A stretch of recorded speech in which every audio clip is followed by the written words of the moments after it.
That's my first question, Mr. Chair. Thank Mr. you, Secretary. Mr. Chair. I'd like to recognize USEC Emil Sadain. He's our USEC in charge of the foreign funded project. So he's directly in charge of the Panguil Bay Bridge. He can give the committee an update on the status of the Panguil Bay Bridge. Thank you. You are recognized, USEC Undersecretary Emil Sadain. Mr. Chair, I apologize. USEC Emil is still, I think, on the other room. So we probably could wait for USEC Emil Sadain to come in. Session suspended.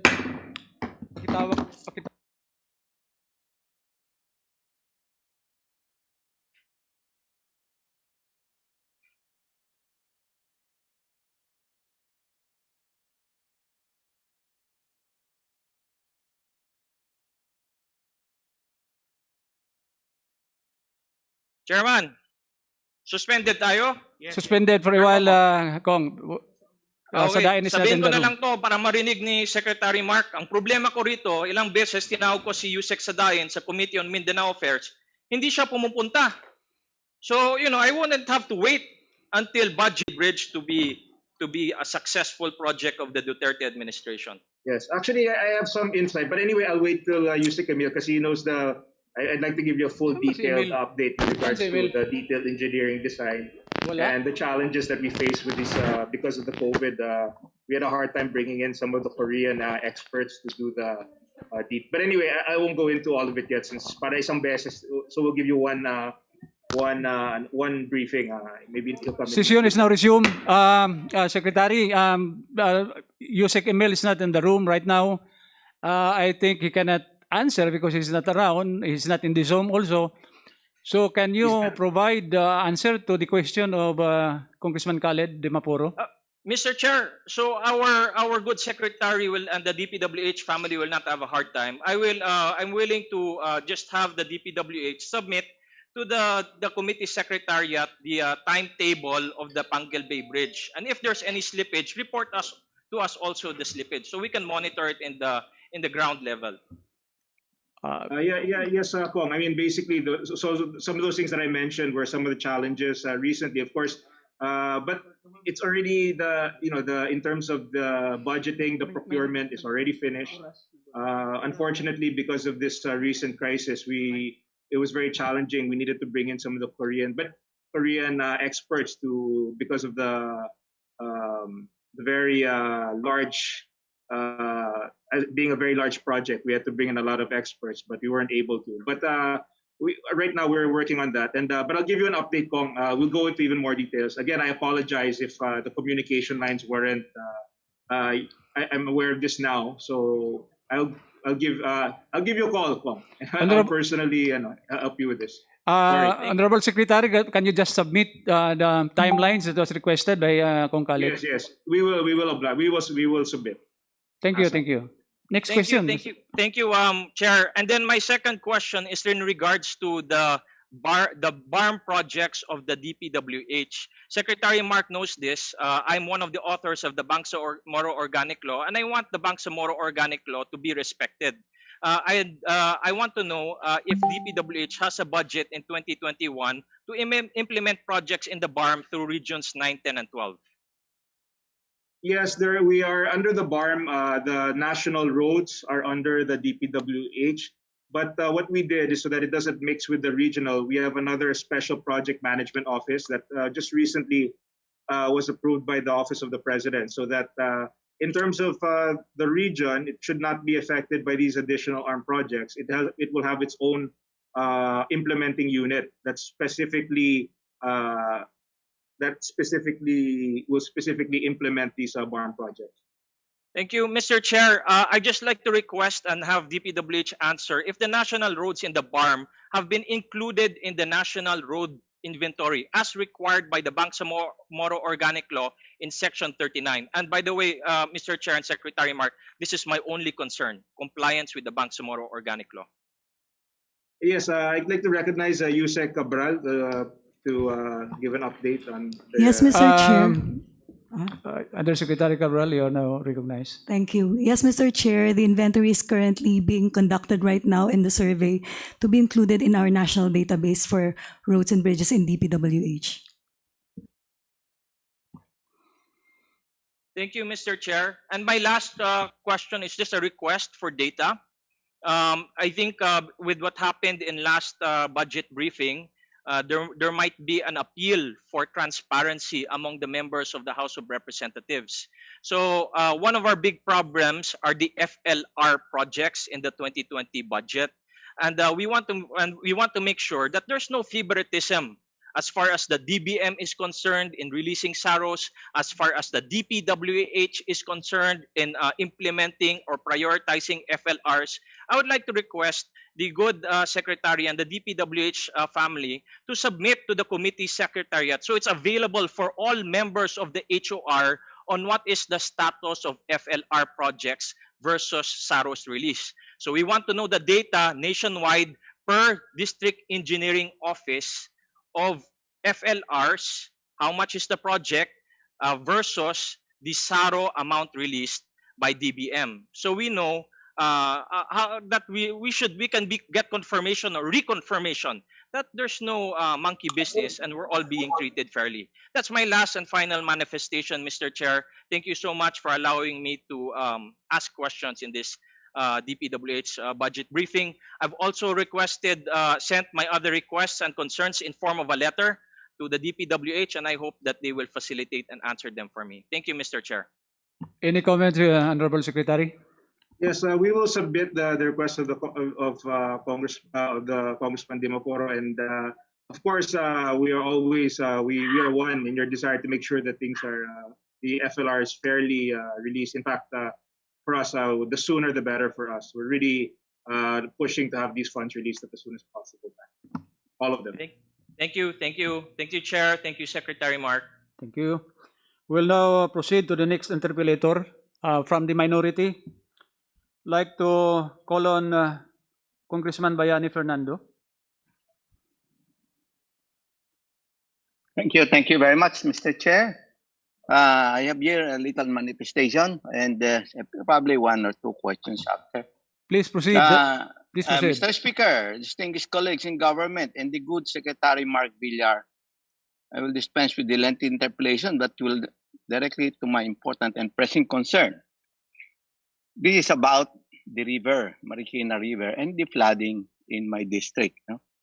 Rivers actually starts from the higher grounds, the mountains, and flows down the lower grounds of the valleys and plains, such as the Marikina River that starts from the Montalban Mountains and flows down to Rodriguez, San Mateo, Marikina, and empties into the sea by way of the Pasig River, which Pasig River is an estuary of the Manila Bay. And this estuary extends to Marikina up to the old bridge. It may be difficult to imagine that on high tide, the flow of the river is to my district, and it's the lowest part of the valley, and since time immemorial, been flooded practically every year. Well, anyway, 50 years ago, work started to solve this perennial flooding of the valley.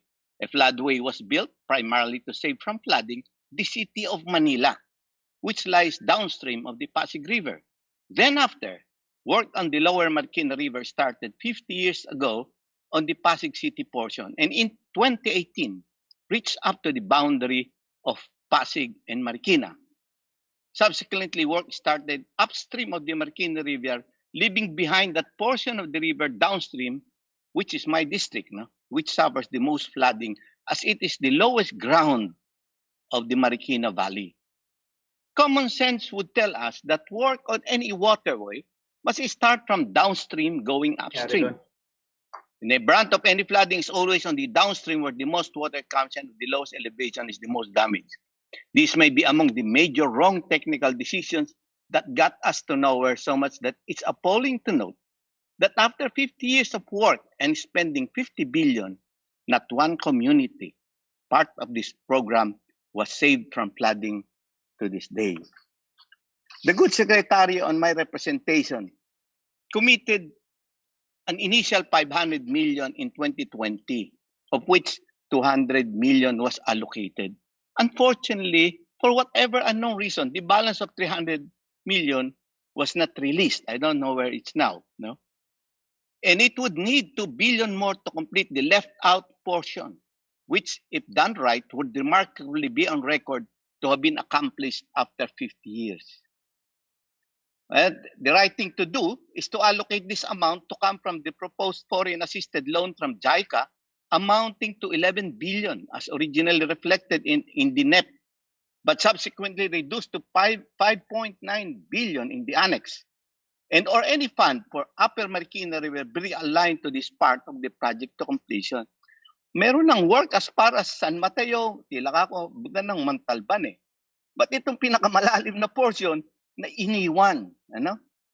Kaya nga ito, Mr. Secretary, I would not put the blame on the good secretary on this institutional failure, which may be reflective of many such failures in our system. I believe that in his 4 years in the post would have given him better knowledge to correct these mistakes of the past, and I believe he can do it right and better more than anyone else to protect the interests of our government and the people. So may Mr. Secretary, pwede po bang pakitulungan nyo kami? After 50 years yan na lang po naging rason ko kaya mag-congressman Pero wala ko nakikitang that if we as thing is going now, probably it will take another 20 years. After 50 years, then another more 20 years. Matanda ka na rin nun. That time, Secretary, patay na ako nun. Maraming salamat, Mr. Secretary. Pero, Mr. Secretary, can you answer, please? My question is, saan ba napunta yung 300 million, Mr. Secretary? Pakitignan lang. Baka naman merong nangyari, At isa ay baka po pwede na unahin naman ninyo itong downstream. Sir, your 3 minutes is up. The upstream. Yeah. May I hear? May we hear a little endearing word for my constituency, Mr. Secretary? Something that would help us. Thank you. Honorable Secretary, can you answer? Pinarating nyo sa amin ang inyong concern sa Marikina River. Isa po yung sa mga priority projects ng Pasig Marikina. I'm sure you're aware, of course, yung JICA flagship project. So that is among our flagship projects for this administration. At maganda po yung inyong suggestion dahil dapat talaga minsan yung downriver dapat pauna. So I will discuss it with them and then we will coordinate. I will instruct our flood management group to coordinate with you, Mr. Chair, so that we can address this Marikina because this is a perennial issue in Metro Manila, yung flooding po, lalo na po sa Marikina. Kaya I thank you again for your very insightful observations, and I will immediately direct our flood management office to address these concerns. And I will personally look into this. Salamat po. Thank you, Mr. Secretary. We'll proceed to the next interpellator from the majority. Deputy Speaker Ferdinand Hernandez. Okay lang. Deputy Speaker Ferdinand Hernandez, are you in the Zoom right now?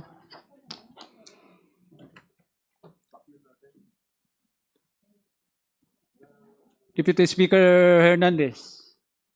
If not, then we'll proceed to the next interpellator from the majority. Congresswoman Geraldine Roman.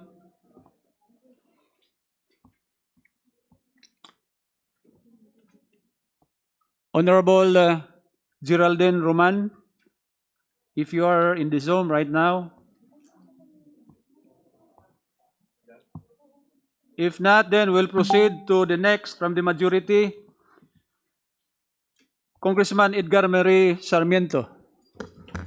Thank you. Thank you so much, Mr. Chair. Good afternoon, everyone. Good afternoon, Secretary. Mr. Chair, this is it's of a national policy concern, Mr. Chair.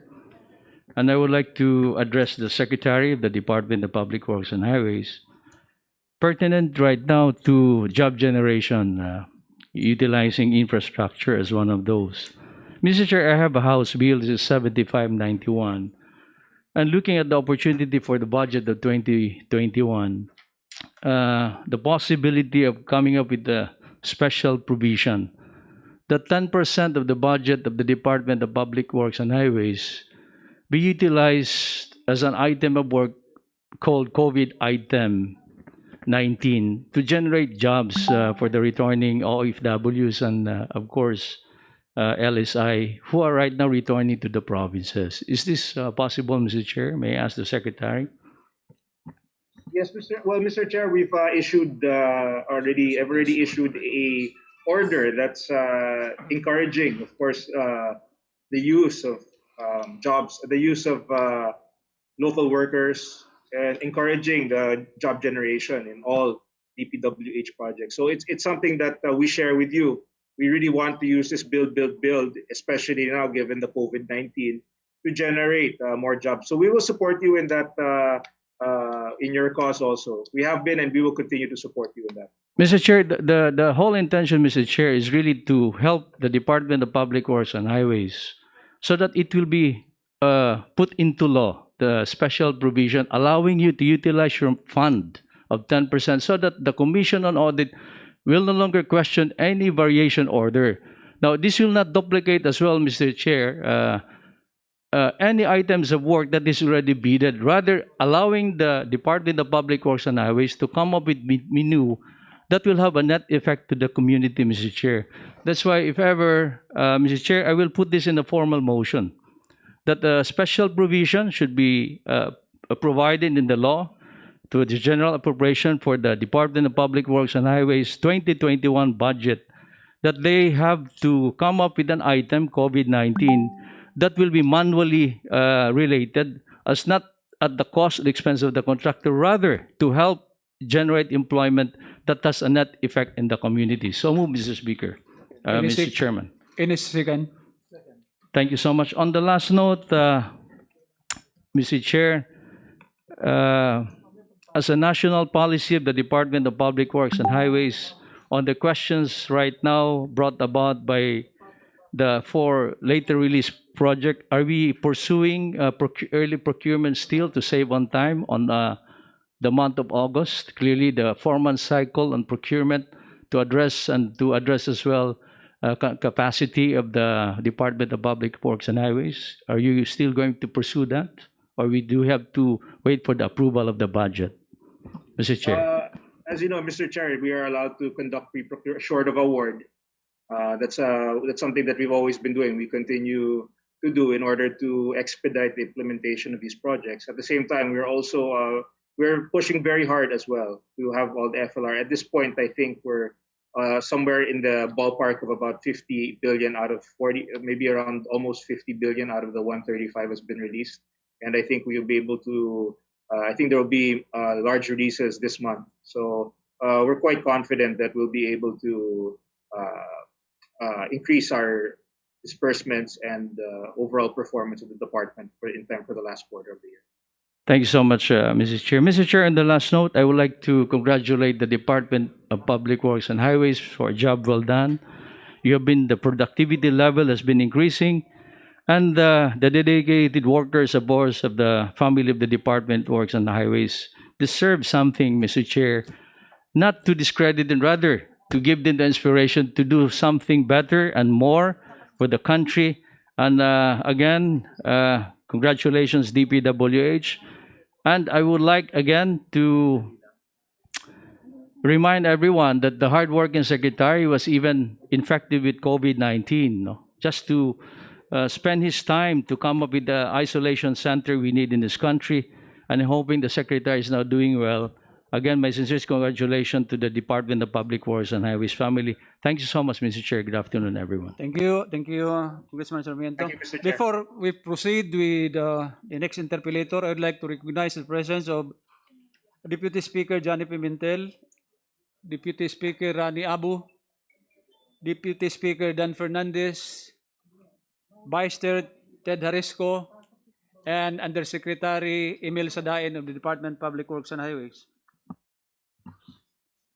The next interpellator is from the minority, and I would like to call Congressman Caraps Paduano. Except huli daw po siya. Mali Okay. rin, sir. Okay. So next is Congressman Franz Castro. Thank you, Mr. Chair. Can you hear me? Yes, proceed. Yeah. Thank you.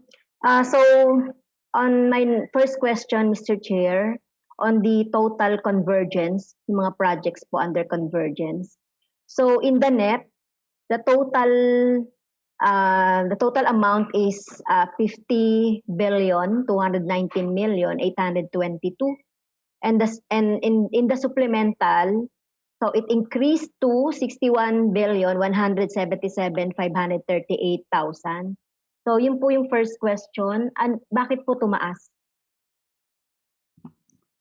Mr. Secretary. Well, I just really just to familiarize the committee and Mr. Chair with this the convergence. We've expanded our convergence programs to include recently ROLIT, TICAS, to especially with the DOTR. So we've actually increased the number of convergence programs, hence the increase. And of course, as we complete more national roads, the shift becomes we look for more projects that, even though they're local, they serve a national purpose. So as we expand the definition and the scope of our convergence, we can expect that the number or the amount in these convergence programs will also increase. Thank you, Mr. Chair. Okay, so what would be the implication of this to the total budget of the DPWH? So it would increase also. So meron kayong tinanggal o meron ba kayong pinalit? Kasama din naman po sa ceiling yung mga convergence programs. Wala naman tinanggal. It's a question of priority. Basically, our priorities include the first priorities, which is the 001. We call it 001. That is the national roads and the completion of existing national projects. And then the 002 is flood control. 003 is convergence. So it's really a matter of prioritizing. Hindi naman nawawala po sa, we just try to make a healthy balance of projects every year. Nag-increase siya eh. Nag-increase kasi siya, Mr. Chair. Nag-increase to 11 billion. At para makita po natin, Mr. Chair, doon sa wala sa NEP, na nandito sa supplemental, like for example, yung mga railway stations, yung improvement of capacity provincial bridges along provincial roads. So ano po yung pagkakaiba nito, no, doon sa yung mga roads na po natin na nakalagay doon sa NEP.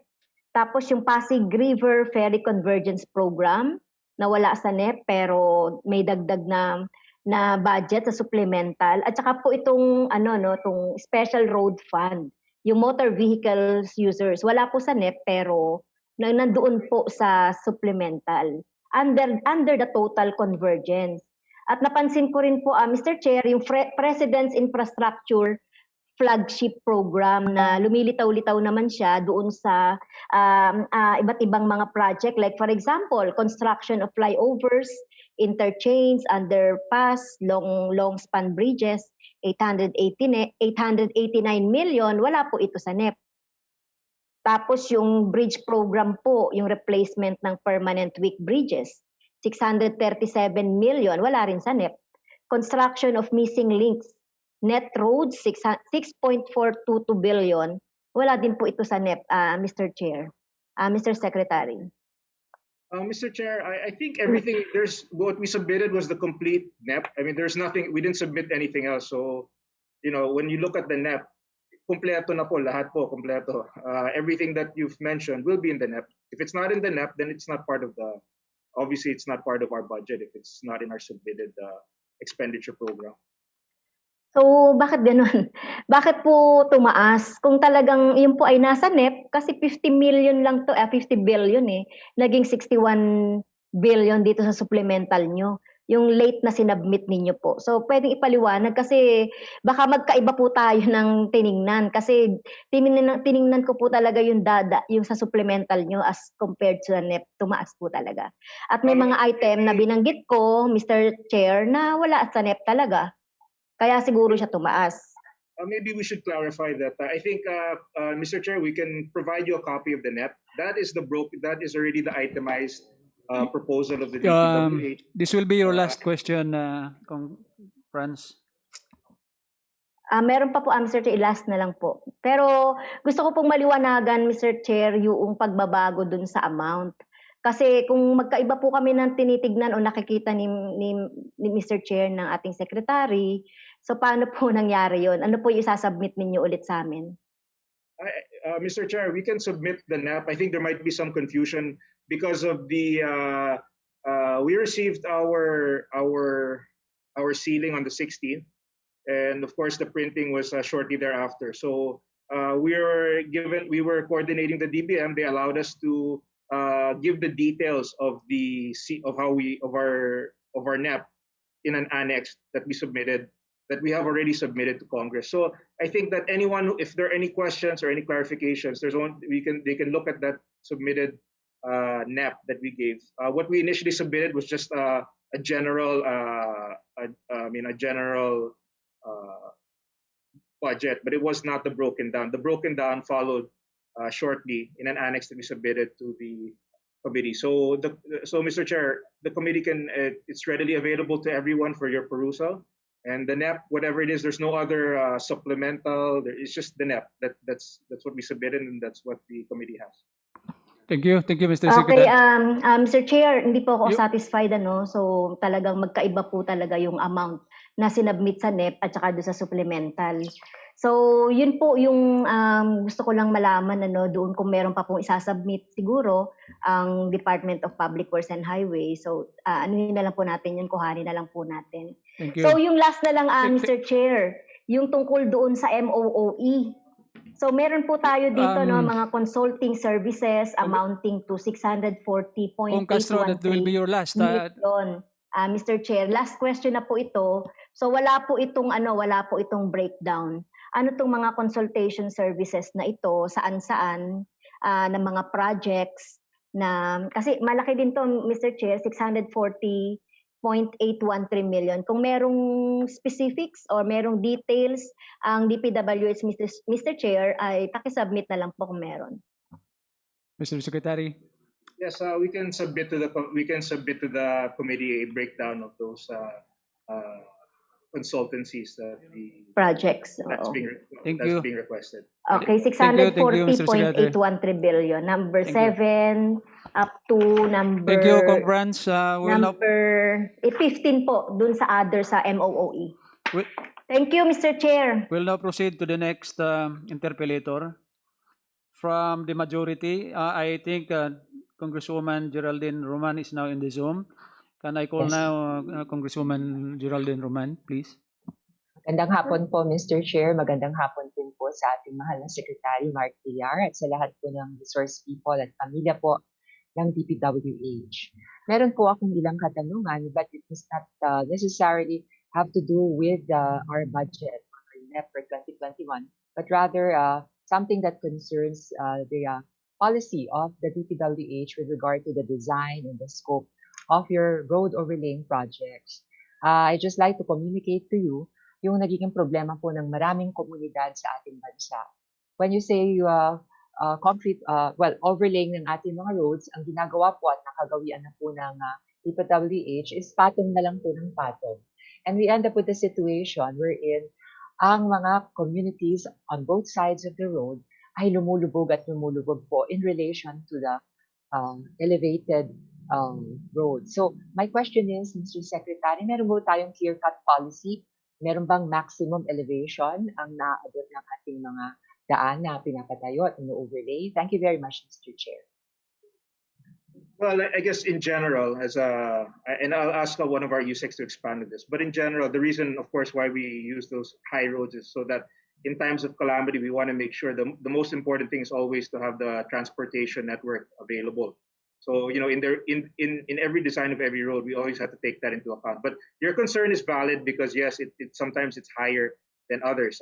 With regards to the specific road details, I can ask from our technical group, if I can ask Asek Molano or Yusek Sadain to give you a more detailed answer on the required height of these national roads.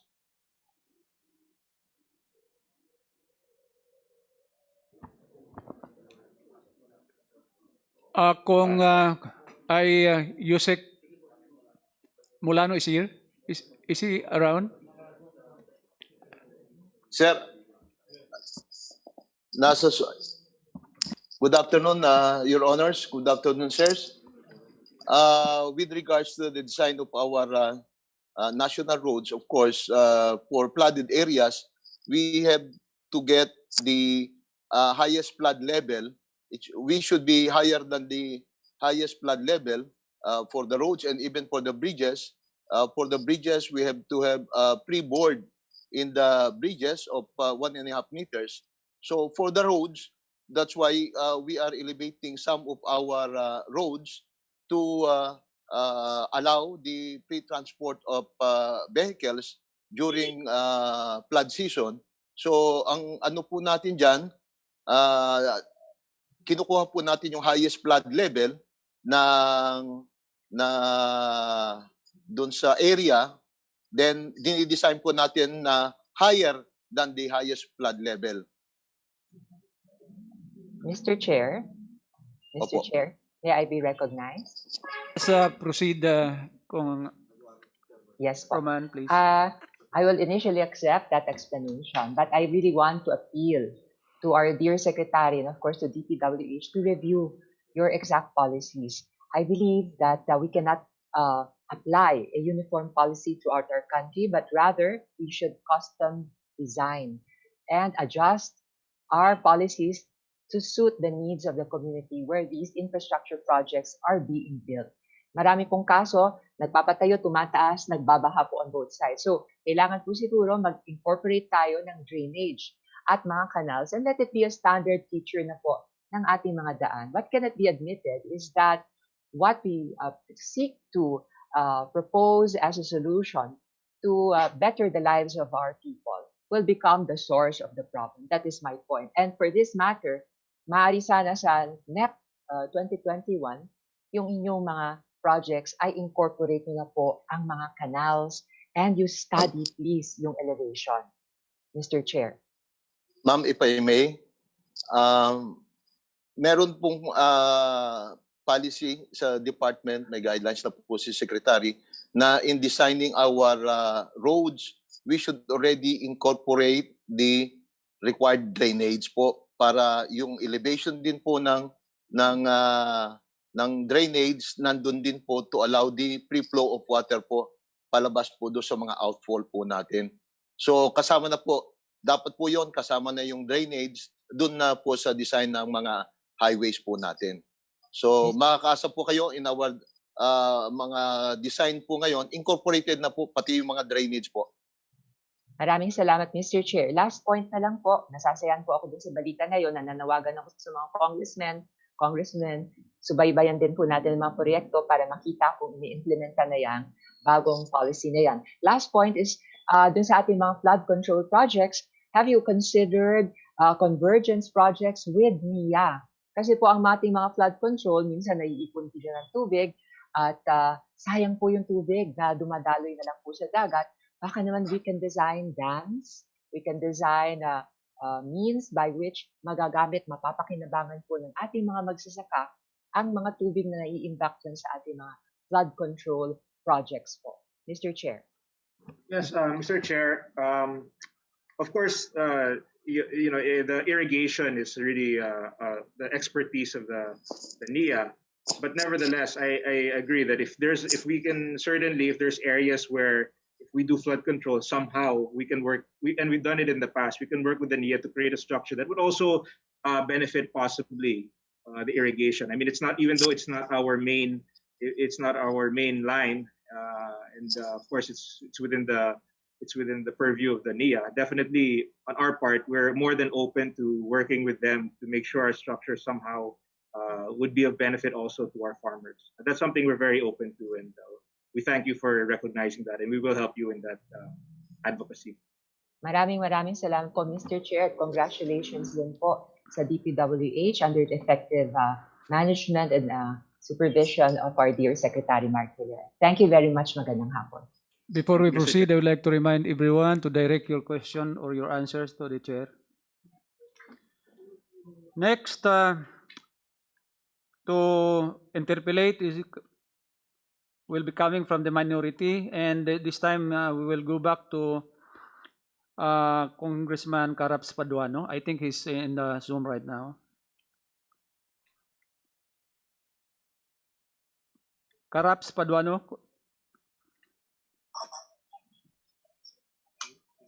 Kong Paduano.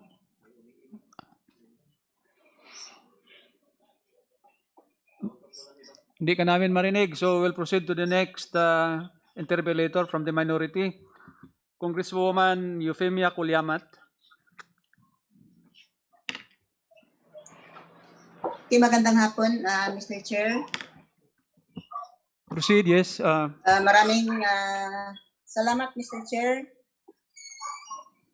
Ang aking tanong po dito sa DPWH ay hinggil doon sa mga project, no, ng DPWH. Halimbawa dito sa Kaliwa Dam, maraming katutubo at grupo ng mga tagapagtanggol ng kalikasan ang nagpahayag ng pagtutol sa Kaliwa Dam. No? Ang tanong ko po dito ay, magpapatuloy ba ang proyektong ito kahit sa mayroong tumututol? What I know is, well, una po under ng MWAS po yung Kaliwa. Is there, kung meron pong representative ang MWAS dito, baka pwede natin si General baka pwede niyang sagutin yung. Is anybody from MWAS you recognize? If not, I can try my best to give what. Please proceed, Secretary. Sige po, since there's no representative, but I know definitely this has been it is a priority because of the recent problems that we've had regarding water supply. There is definitely a need to have redundancy in Metro Manila, and Kaliwa Dam is one of those ways that we can achieve that redundancy. This is from my knowledge of the project, and what I know is tuloy naman po yung project. As regards to the specific details, I can ask the MWSS to give you a briefing on the Kaliwa Dam project, but it has gone through, if I'm not mistaken, it has already gone through the NED. It has gone through stages of approval already from other agencies. So I think it's an advanced stage of planning at this point, perhaps opening stages of implementation. But I can ask the MWAS to give you a more detailed update. Mr. Chair, requirements sa pagpapatuloy ng proyekto, ang pahintulot mula sa mga epektibong katutubo. Tama po ba, Mr. Chair? Ano po, Mr. Chair? Ano pong, sorry, ano pong tanong? Ang requirement para sa pagpapatuloy ng mga proyekto, ang pahintulot mula sa epektadong katutubo. Tama po ba? Marami pong approval. Siyempre yung NCIP, para matuloy po yung project, kailangan talaga ng consultation sa ating mga, lahat po ng stakeholders ng project, kailangan po i-consult. So kasama po yan sa requirements ng NEDA.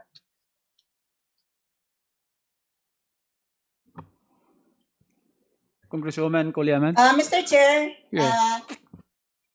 Maraming mga katutubo, no, ang tumututol sa proyekto dahil sa mapanirang epekto nito. Mayroon na bang pahintulot mula sa lahat ng mga katutubong dumagat sa naepektado, Mr. Chair?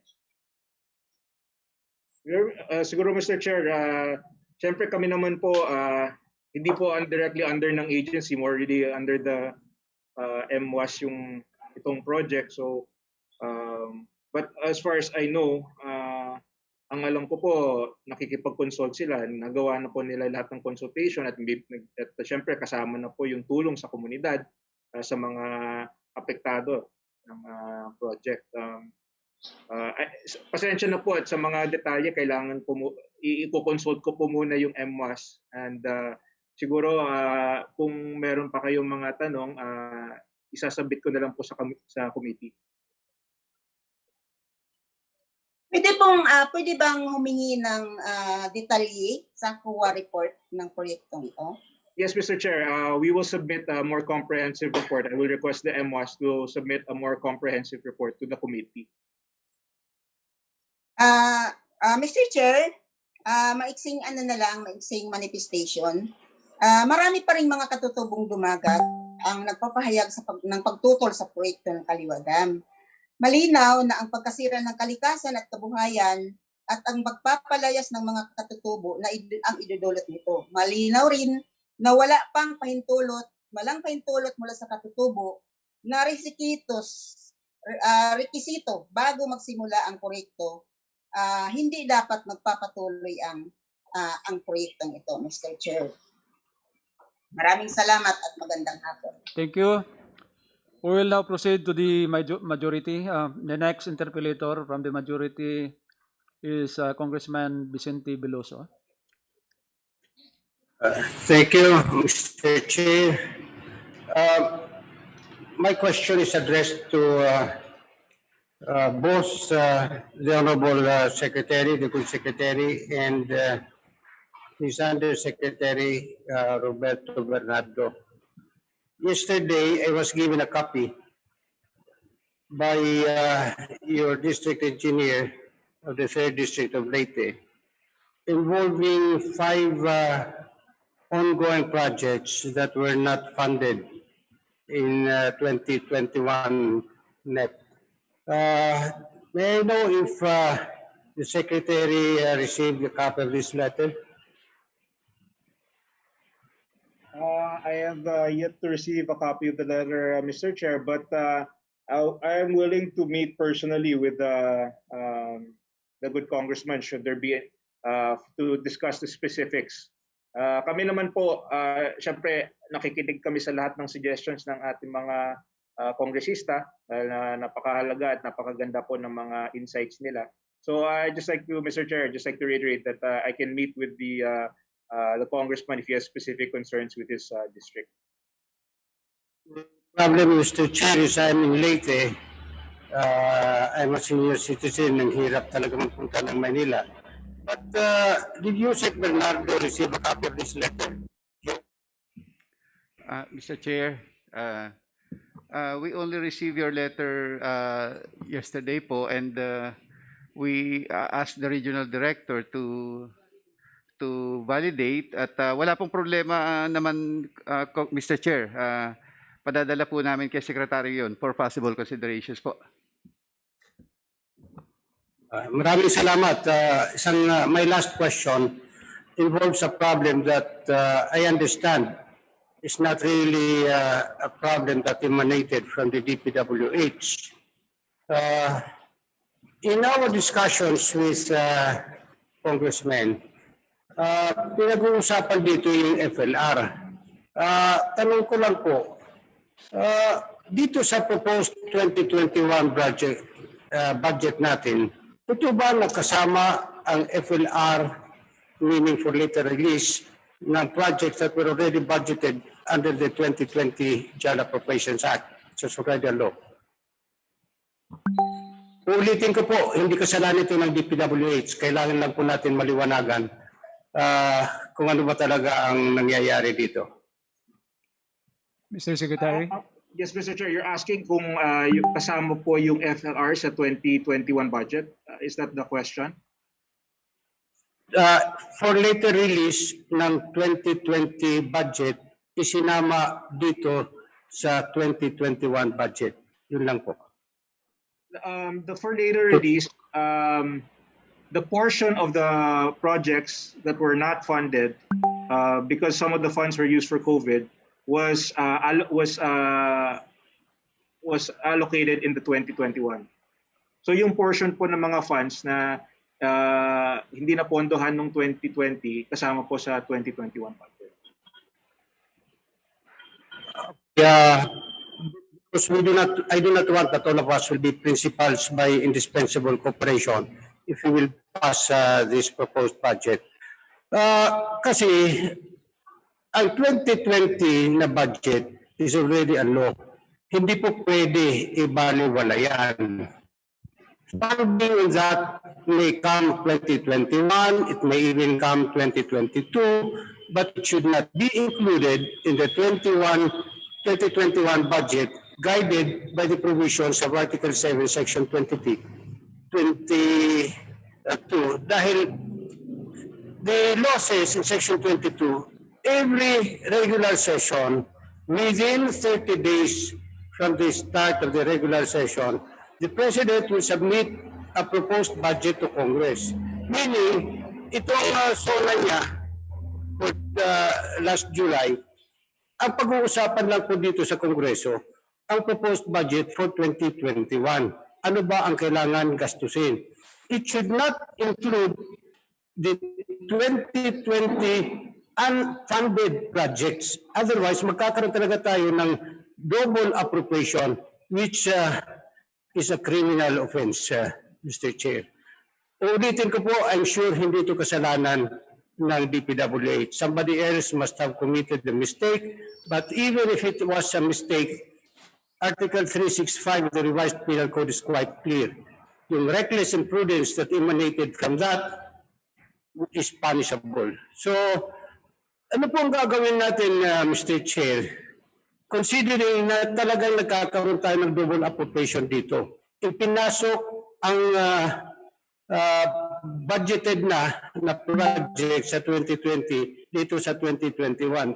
Point lang, Mr. Chair, kung hindi napulduhan, mapupulduhan yan dahil mandato po yan ng Constitution, mandato po yan ng batas. But to include that again, dahil hindi napulduhan sa 2020, dito sa 2021 budget, medyo delikado tayo, we will become principals by indispensable cooperation, if not by direct participation, Mr. Chair. Ano po ba ang direction ng good secretary dyan?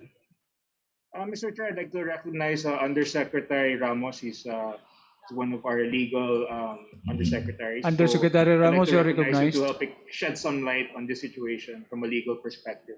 Yes, good afternoon, Mr. Chair. Mr. Chair, the way we understand it po, yung budget po na naka-FLR, which was again incorporated into the 2021 budget, was done pursuant to the Bayanihan Law, which basically authorized the executive, the president, to realign release and unreleased obligations po. And it can be revived within the period of 2 years. So it was done po within the context of the Bayanihan Law, Mr. Chair. That will be your last question. Congressman Veloso, you have consumed your 3 minutes already. Well, magse-second round na sana po. Pero, Mr. Chairman. Okay na lang. Mr. Chairman, Congressman Veloso. Manifestation na lang. Mr. Chairman, I'm giving my 3 minutes to Congressman Veloso. Okay, you can proceed, Congressman Veloso. Thank you for that. Remember that the Bayanihan Law is a plain statute, a plain public act. It cannot overrule the Constitution. And number two, my understanding of the Bayanihan 2 is that all unfinished projects, meaning all projects na hindi completed, ikukumpleto po natin. Okay? But, halimbawa, 2018, 2019, katulad ng problema ko, hindi napulduhan sa 2020, hindi napulduhan sa 2021. Pwedeng pulduhan yan sa 2021. But, because budgeting is one thing, funding is another. Completing an uncompleted project is a matter of policy na dapat aayusin ng DPWH if we do not want na magkakaroon tayo ng criminal liability under Article 365 of the revised penal code. Uulitin ko, walang problema even sa Bayanihan 2. But even if we have a problem, remember that we cannot pass a law that is unconstitutional. Sagutin po sana, Mr. Chair, Nathaniel Ramos. Yusek Ramos, you're recognized. Mr. Chair, we agree po, no? Of course po, we will abide by the Constitution, but the Bayanihan Law is also clear po, and until and unless it's declared by the Supreme Court as unconstitutional, ang mandato po namin sa executive is to implement the law unless declared unconstitutional. So there's a presumption po of the constitutionality of the law, Mr. Chair. Mr. Chair, under the doctrine of contemporaneous legislation, it is understood we are all law students. We used to be law students. Under the doctrine of contemporaneous legislation, all laws that are to be passed should bear in mind and take into account the precepts existing current legislation. Tanungin ko lang po si Attorney Ramos, Mr. Chair, ano ang specific provision sa Bayanihan 2 na nagsasabi na ang 2020 unfunded projects ay kailangan ipasok sa 2021 proposed budget? Yusek Ramos. Mr. Chair, the way we understand it, Mr. Chair, there's a provision which empower the President to realign, reallocate, and revive the appropriations po that which were used for the COVID-19 pandemic response for the next 2 years. We think po that was the basis for the DBM to eventually incorporate the portion of the appropriations sa 2021 po. Mr. Chair, material pala yung citation ng Bayanihan Law. You have 1 minute more, Congressman Veloso. Okay, Chair. The President indeed has that power to realign under Bayanihan 2. But the power to realign sa budget 2021 belongs to Congress. Take a look at Section 25, Article 6, Paragraph 1. We cannot increase, but we can decrease the proposed budget. And in the process, we can realign. It is Congress that can realign the 2021 budget. Palusot na lang po ang yung argument na dahil sinabi sa Bayanihan 2. I know because the President is a lawyer, alam niya that he has a tremendous power but he doesn't want to commit unconstitutional acts. Hindi natin pwede pagsabuhin ng Presidente at ang Kongreso. Alam ng Presidente kung nasaan ang hangganan niya, and this is a matter of constitution po. Wala akong nakita sa Bayanihan 2 which says that the DPWH can realign, or the President through the DPWH can realign unfunded projects sa 2020 at ibibigay mo sa 2021 budget. That will be all, Mr. Chair.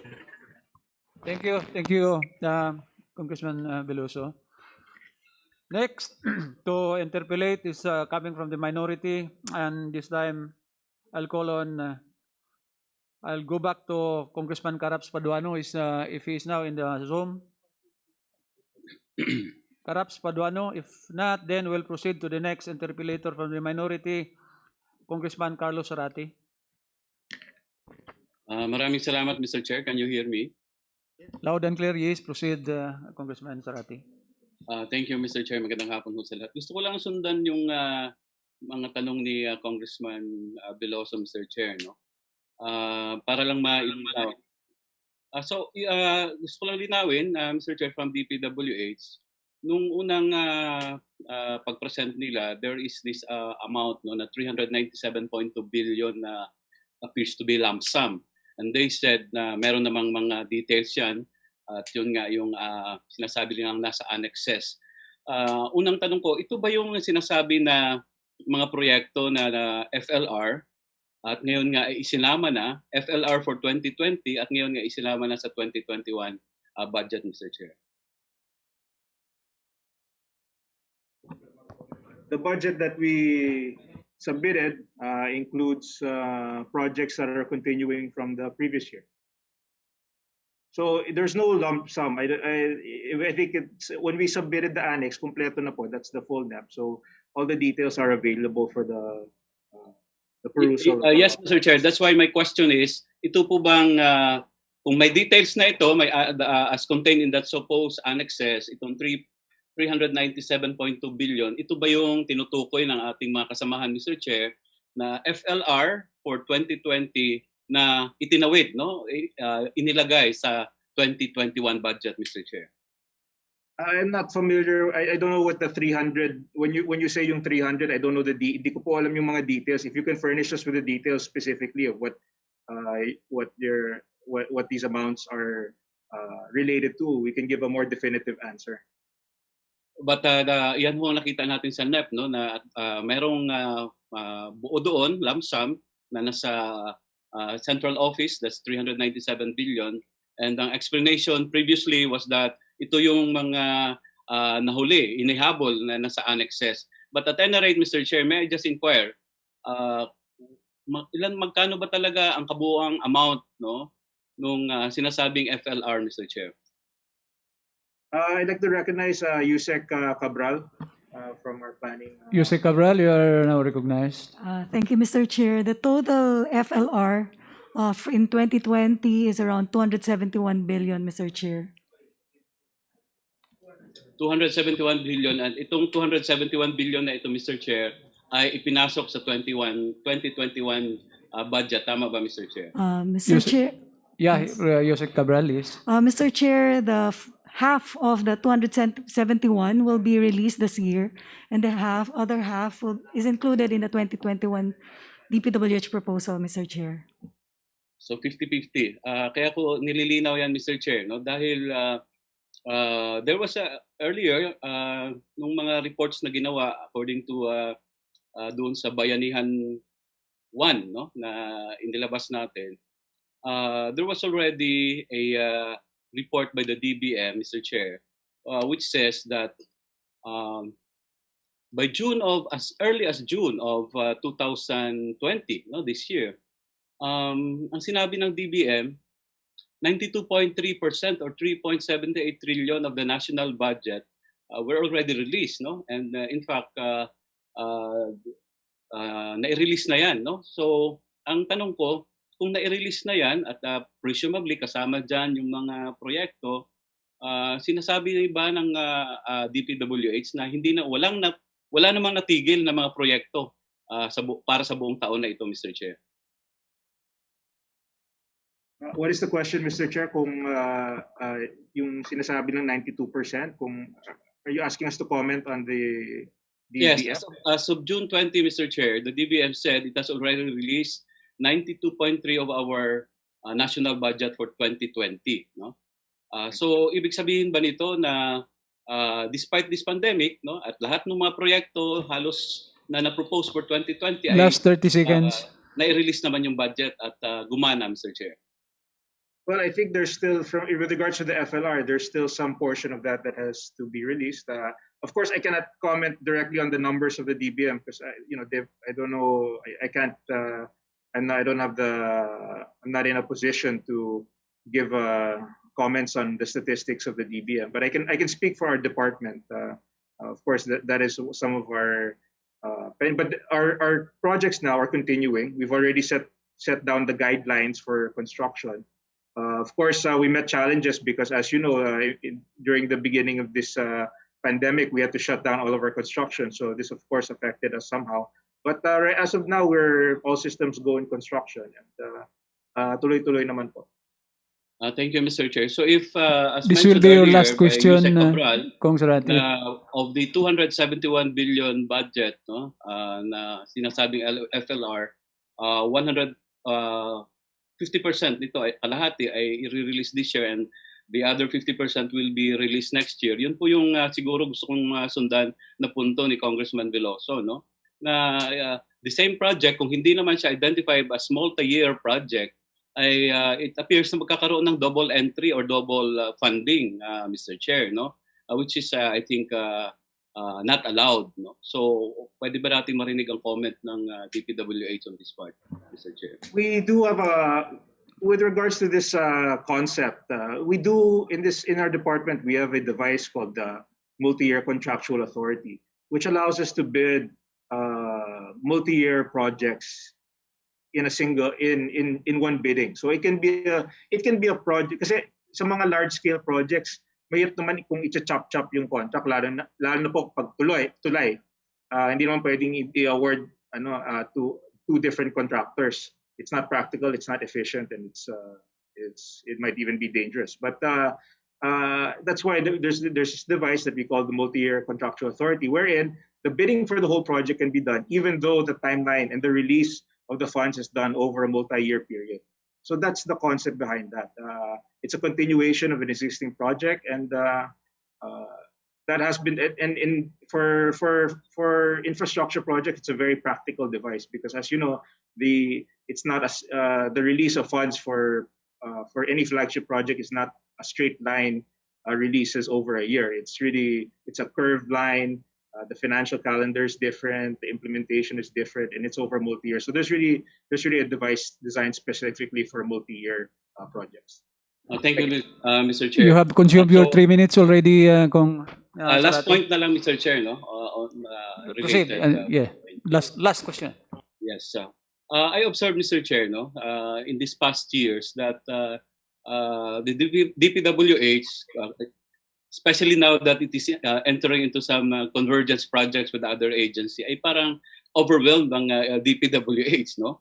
Now, for example, doon sa kung titingnan natin yung budget niya in the past years, in 2016, parang 384 billion ang nasa DPWH, but in actual, DPWH spent 421 billion, 425 billion, no?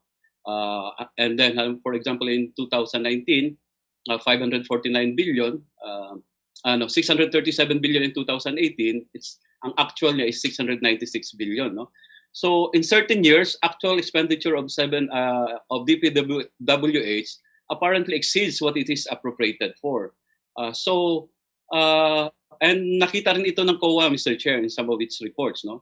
So may we get a comment from the DPWH on this, Mr. Chair? Because these figures tells us that apparently DPWH, no, is utilizing more than, for example, what it was allocated for. But there are also years na yung kanyang budget naman ay hindi niya nauubos, no? Dahil halimbawa in 2016, merong unobligated allotment that reverted back to the national treasury. That's I think 30.4 billion, no? In 2018, 51.7 billion. In 2017, 51.7 billion, and in 2018, it's 55.85 billion, Mr. Chair. So maliit yung kanyang allocation, pero in actual, malaki yung kanyang Time is up.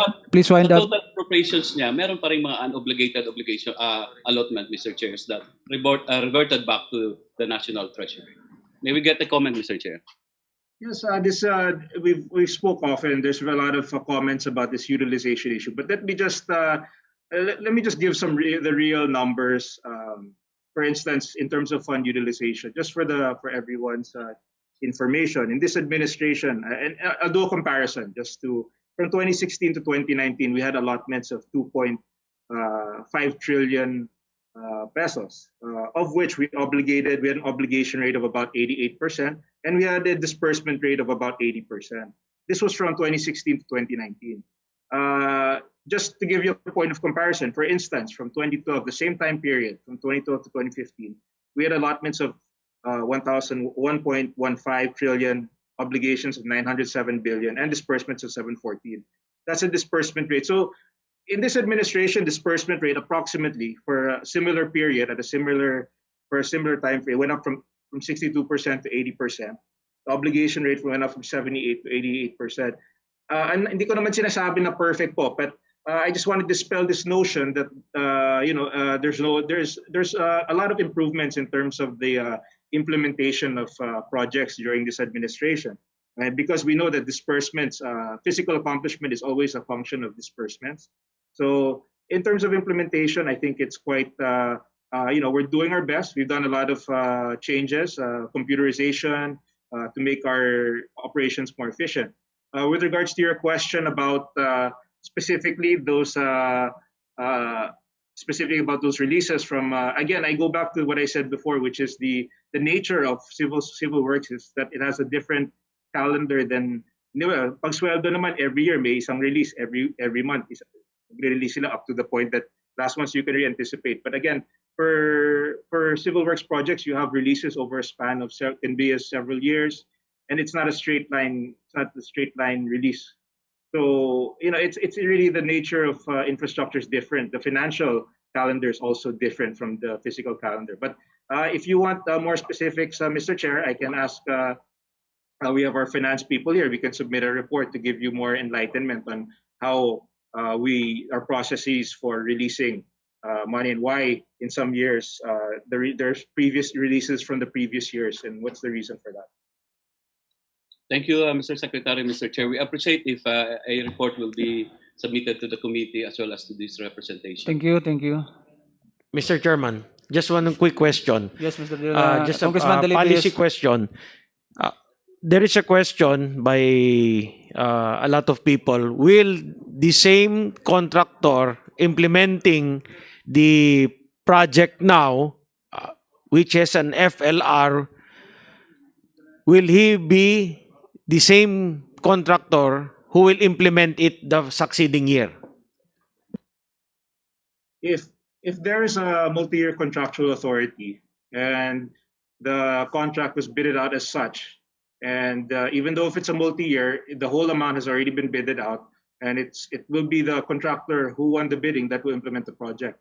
It's similar to what I said before. Like even in certain projects, it's not practical to separate it, to cut up the project into different amounts or different into smaller projects. So that's the essence of MICA. So if there is a MICA, even though the project is a multi-year, the whole amount has already been bidded out, and the cash allocation will be over a span of several years, but definitely the same contractor. Thank you.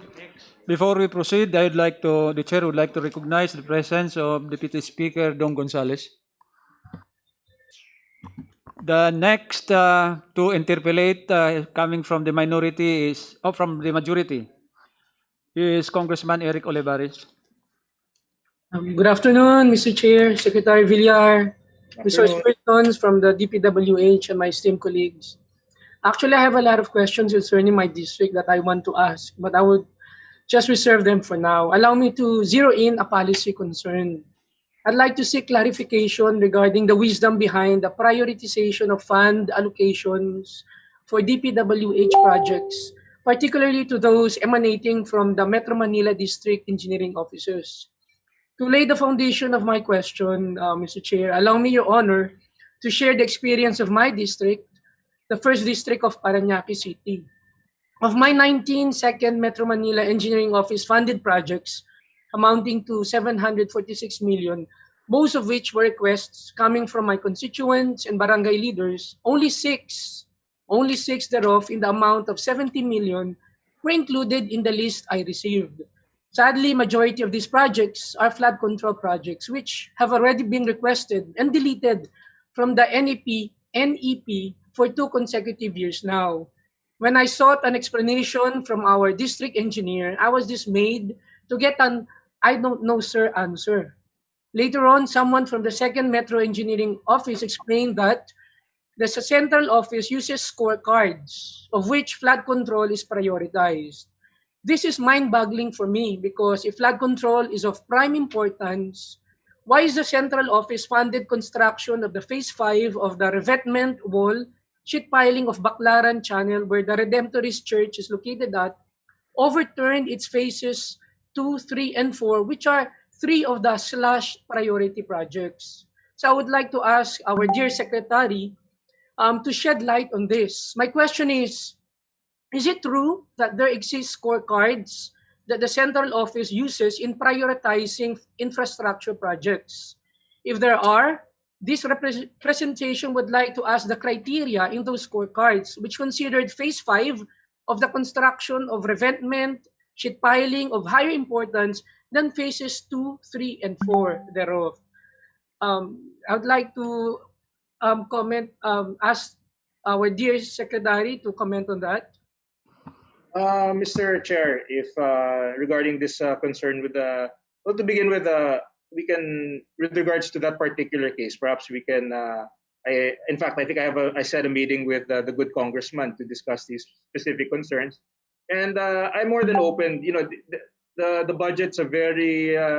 It's not an exact science, and that's why I always take time to discuss it with the. They're very valid. I think your concerns are very valid, and of course, while we have a system for grading, prioritizing. I mean, it's not a perfect system, and of course, being on the ground, you can give us better insight, Mr. Chair. The congressman can give us better insight, Mr. Chair. So that being said, I can, with regards to the specific, I can speak to, and I've already set an appointment with our good congressman to discuss the specifics so that we can be clarified on this issue. Very much, Your Honor, Secretary Villar, and I hope that the deleted projects in my districts, as requested by my constituents, be implemented before my third term ends. Thank you very much, Speaker, Mr. Chair. Thank you, Kong Olivares. Next from the minority, Congressman Sergio Dagook. Thank you, Mr. Chair. Good afternoon, my esteemed colleagues, and to the DPWH family, headed by Secretary Villar.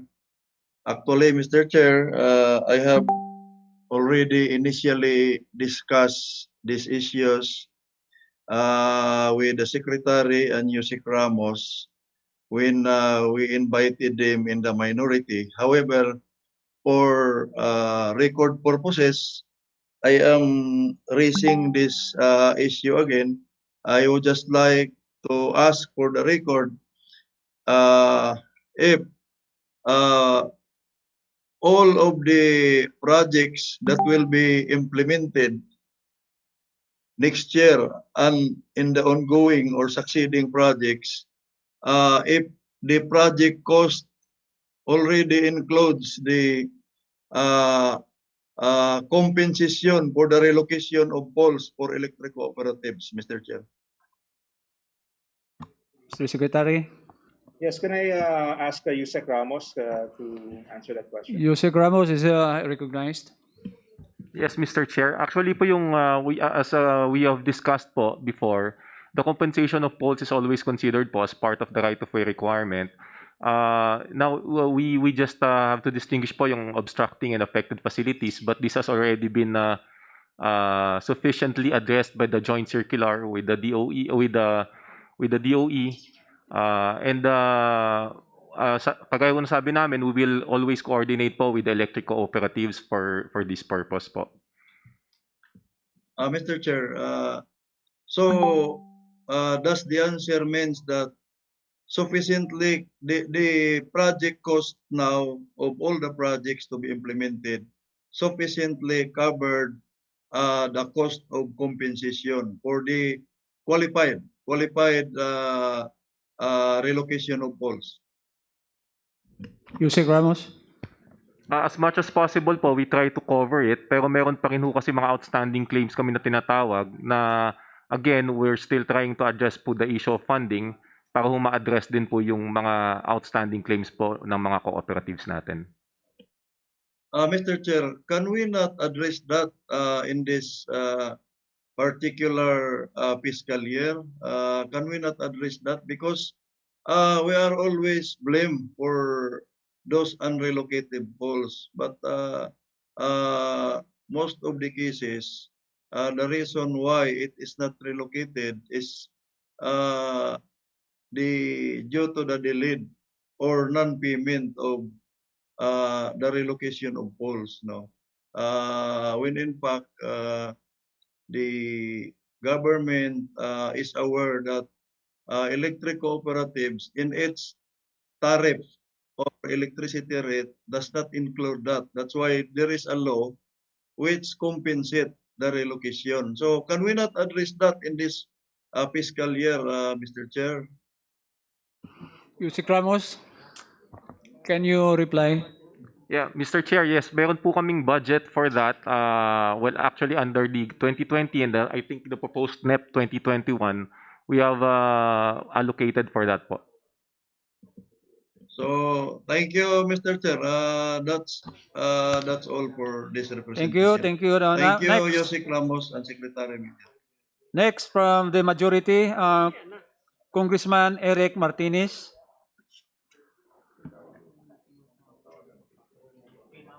Kong Eric Martinez. I think he's not in the Zoom now, so we'll proceed to the next interpellator from the majority, Congressman Abdullah Di Mapuro.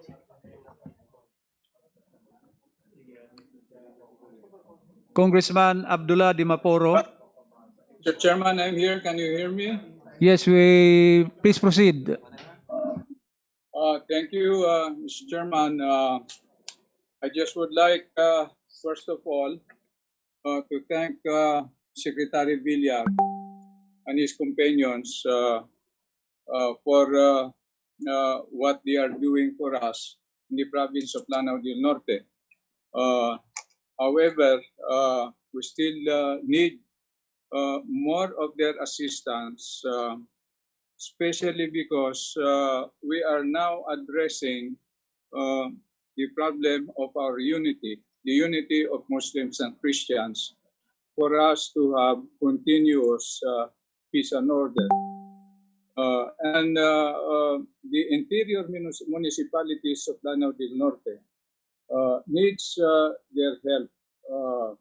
But the problem is that if they look at perhaps the qualifications of the area, they'll probably see that the people in each of the municipality are not enough to give them the projects that they need for them to have efficient transportation of their goods.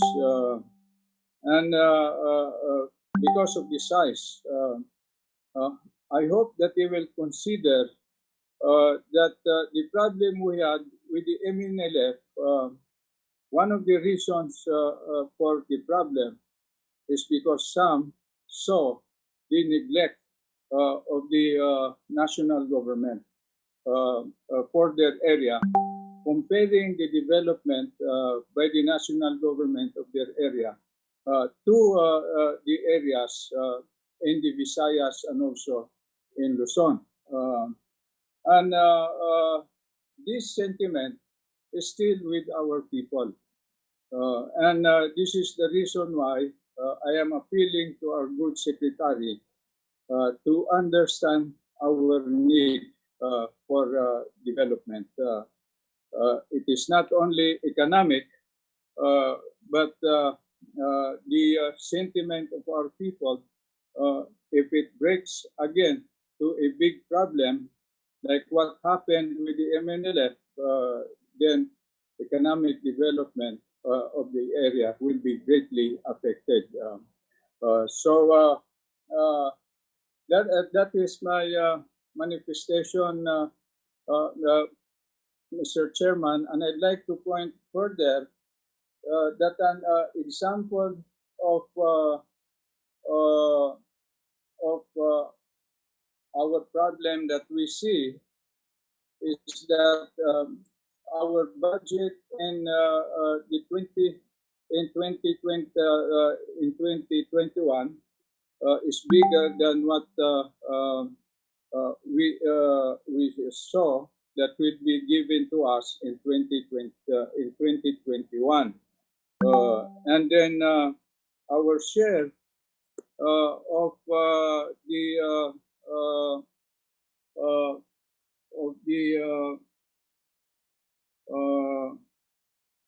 I forgot the name of the motor vehicle users charge. We don't have any share of it for year 2021. So these are small things, but many of our people will see the negligence or as if we are a secondary citizen of our country. So this is just a manifestation, Mr. Chairman, and I hope the good secretary and his companions will understand our situation, that we are working very hard to have peace in the province of Lanao del Norte. Thank you, Mr. Chairman. Thank you, Congressman Di Mapuro. Thank you, Mr. Chair, and I'd like to thank Congressman Di Mapuro, and like to Mr. Chair, we share the advocacy that we really need to push the infrastructure, and we will continue to help you, sir. If when we meet, we can meet and we can discuss how else we can add on to the help of your already under your very progressive leadership. Next to interpolate. Thank you. Thank you. Next to interpolate from the minority, Congresswoman Janet Garen.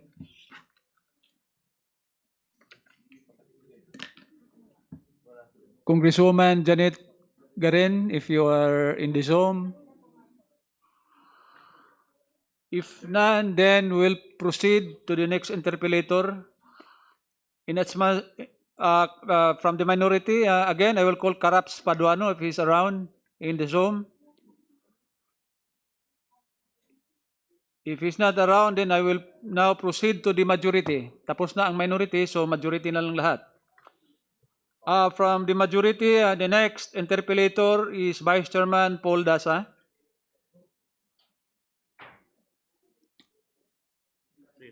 Chairman, thank you very much.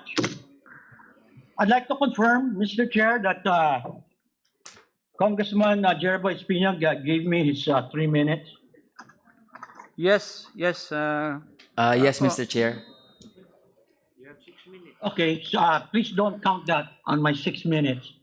As much as possible, may I request our resource persons, because at the limited time, if you could answer with a yes or a no, please answer with just a yes or a no.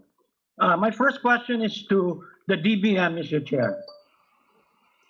Based on the DBM 2021 NEP submission, is it correct that the 2019 unused appropriations is 321 billion pesos? Anybody from DBM? Mr. Chair, You are Grace recognized. De Los Santos from DBM, sir. Yes, proceed, please. Based po sa report na sinadmit ng DPWH sa amin, that's correct, sir. This is for national, Mr. Chair.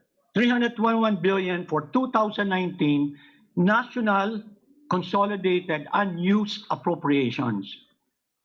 Mr. Chair, tama po yun, sir. Okay. Thank you. And for the 2020 adjusted unused appropriations, in my understanding, Mr. Chair, adjusted means it included Bayanihan 1, and it's an estimated amount of what will be unobligated allotments, unreleased appropriations, and its lump sum as unused, projected unused appropriations for year-end 2020 of 461 billion. Is that correct? Binigay mo na. Binigay mo na 3 minutes. Mr. Chair, Yes, tama DBM. po. Proceed, Thank you please. po. Okay. Of the 2019, 321 billion unused appropriations, DPWH composed 83 billion of that. Meaning year-end 2019, DPWH had unused appropriations of 83 billion. Is that correct? Mr. Chair, it is correct. Okay. For the information of the committee and the chairman, there was 83 billion left over unused year-end. My question to DPWH is how much of the 83 billion unused 2019 appropriations is still available as of today or as of the recent reports that you have? Okay, Mr. Chair, I'd like to recognize from our planning, USEC Kathy. Undersecretary Cabral, you have the floor. Mr. Chair, I have no figures on hand, but what I know from our finance service, that the appropriations for 2019 were already reported and returned to the Department of Budget and Management as declaration, I believe, for the savings for the utilization of COVID. And I'd like the Finance Service Assistant Secretary to confirm me on that, Mr. Chair. Assistant Secretary Marie Palafox, who I believe Marie is in Palafox, Zoom. if you're around, please answer. Good afternoon, Mr. Chair. out of the unobligated balances of capital outlays for 2019, the unobligated balance as of August 31 is 10.8 billion only. How about, Mr. Chair, unreleased appropriations of 2019? Because that's only the unobligated allotment. How much is the unreleased appropriation? Who can answer this question? May I refer to the DBM for the unreleased DBM, please. Mr. Chair? Yes, you're recognized.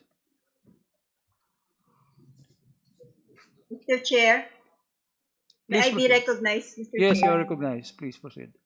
Of the unreleased APRO, most of this was already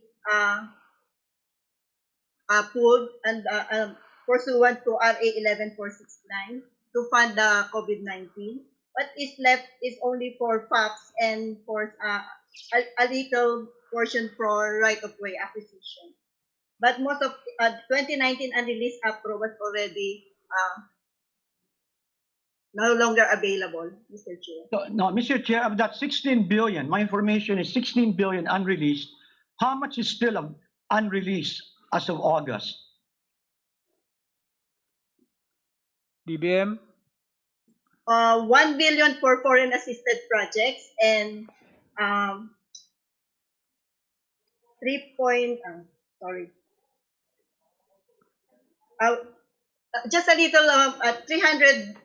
million for right-of-way acquisition, Mr. Chair. So, meaning there's about 12 billion, Mr. Chair, of available 2019 appropriations still available, Mr. Chair. May I ask the DPWH to submit to the committee a report on the 83 billion use, whether it's COVID or otherwise, because I think this is germane to my next points regarding our 2021 budget, Mr. Chair. Could we ask them for a report? Mr. Secretary, can you submit? We'll submit the requested report. Okay, thank you. Secretary, because of the pandemic, our GDP is down, and DPWH, the agency is a critical agency, one of the most critical in our country. It contributes to our national economy, provides employment. Would it be fair to say that the Secretary supports the pump priming to help our economy? Yes, definitely. And even we are really pushing for these standards so that we can resume our construction at the soonest possible time, because we realize that despite the COVID, we still have to make sure that our economy is running at least on a level that would allow us to feed our people, to keep jobs existing. So yes, to answer your question, Mr. Chair, I do support this. Thank you. And setting aside, just limiting to the House of Representatives, let's set aside Secretary, DBM, DOF, and NEDA, politics or whatever it may be. If there are available appropriations this year, 2020, would it then be good strategy to fund all 2020 projects from the current year appropriations 2020? It's just a yes or a no. Well, it's difficult for me. We're not the agency who's in charge of appropriating these funds. I wouldn't want to second guess the use of the DBM and the Office of the President for use of savings. But no, Mr. Chairman, my question was setting aside DBM, DOF, and it's because the House who appropriated in 2020, we have a law. My question is simple. Isn't it good strategy to pump prime the economy, which you admitted, and our GDP is down? My question is just a yes or no. If the available pump priming is good for the economy, yes, that's correct, Mr. Chairman. And it would, okay, thank you. And it would be good to appropriate 2020 appropriations to fund 2020 projects. Thank you for that. The FLRs carried over to 2021. 135 billion of that was appropriated in 2020. Wouldn't it be good policy, Mr. Secretary, Mr. Chair, that those projects be substituted with new projects to now also support pump priming and employment for 2021? And that's all. Just say yes or a no.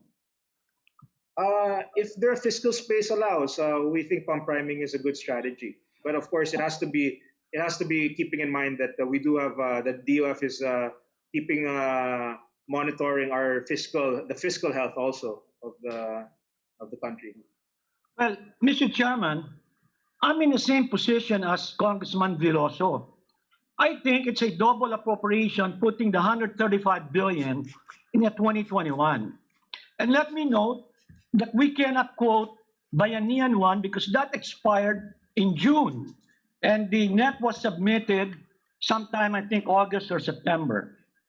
In the Bayanihan 2, I wanted to ask the Secretariat to do a share screen, but let me quote na lang, Mr. Chair, in Bayanihan 2, page 33, and if you could note that, Secretary and Yusek Ramos, it says what Yusek Ramos said earlier.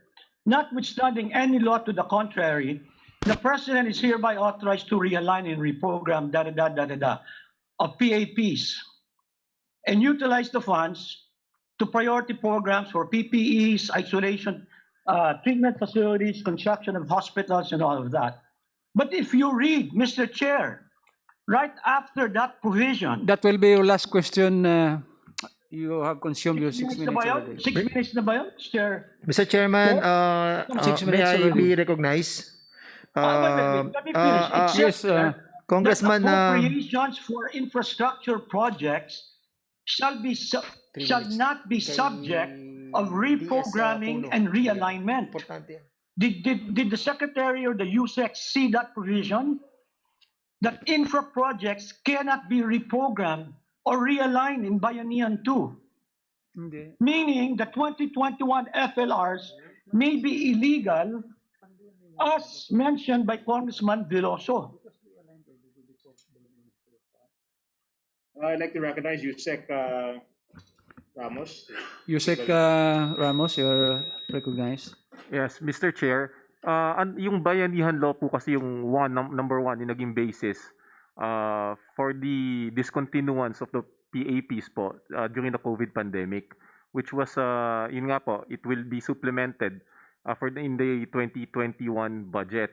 It's the Bayanihan Law 1 which also provides for the revival of those PAPs for the next 2 years. At during that time po, the Bayanihan Law 1 was still effective, Mr. Chair. Mr. Chair, the NEP was submitted after the expiration of Bayanihan 1. And let me note to the good USEC, Mr. Chair, that these projects are not discontinued because the good Secretariat said that the SAROs for the FLRs will be issued within the next 3 weeks. So that provision doesn't even apply. And the more recent law, Bayanihan 2, specifically states, Mr. Chair, and I want the Committee on Appropriations to know this because it's a major issue of double appropriations, that appropriations for infrastructure projects shall not be subject of reprogramming and realignment, page 34, number 7. Now, last na lang, Mr. Chair. That's your last question. May I ask the good Secretary a listing of the FLRs this year nationwide, when the FLRs were issued, which district, which amounts, and contract amount, because Mr. Chair, a few people have texted me that some FLRs were awarded, but not in equal amounts, meaning my understanding is 50% of all projects this year will be funded. And that's why they carried over 50% 2021. But some SAROs were only 15, 20% of the contract amount. But in some districts, there were 60, 70, 80%.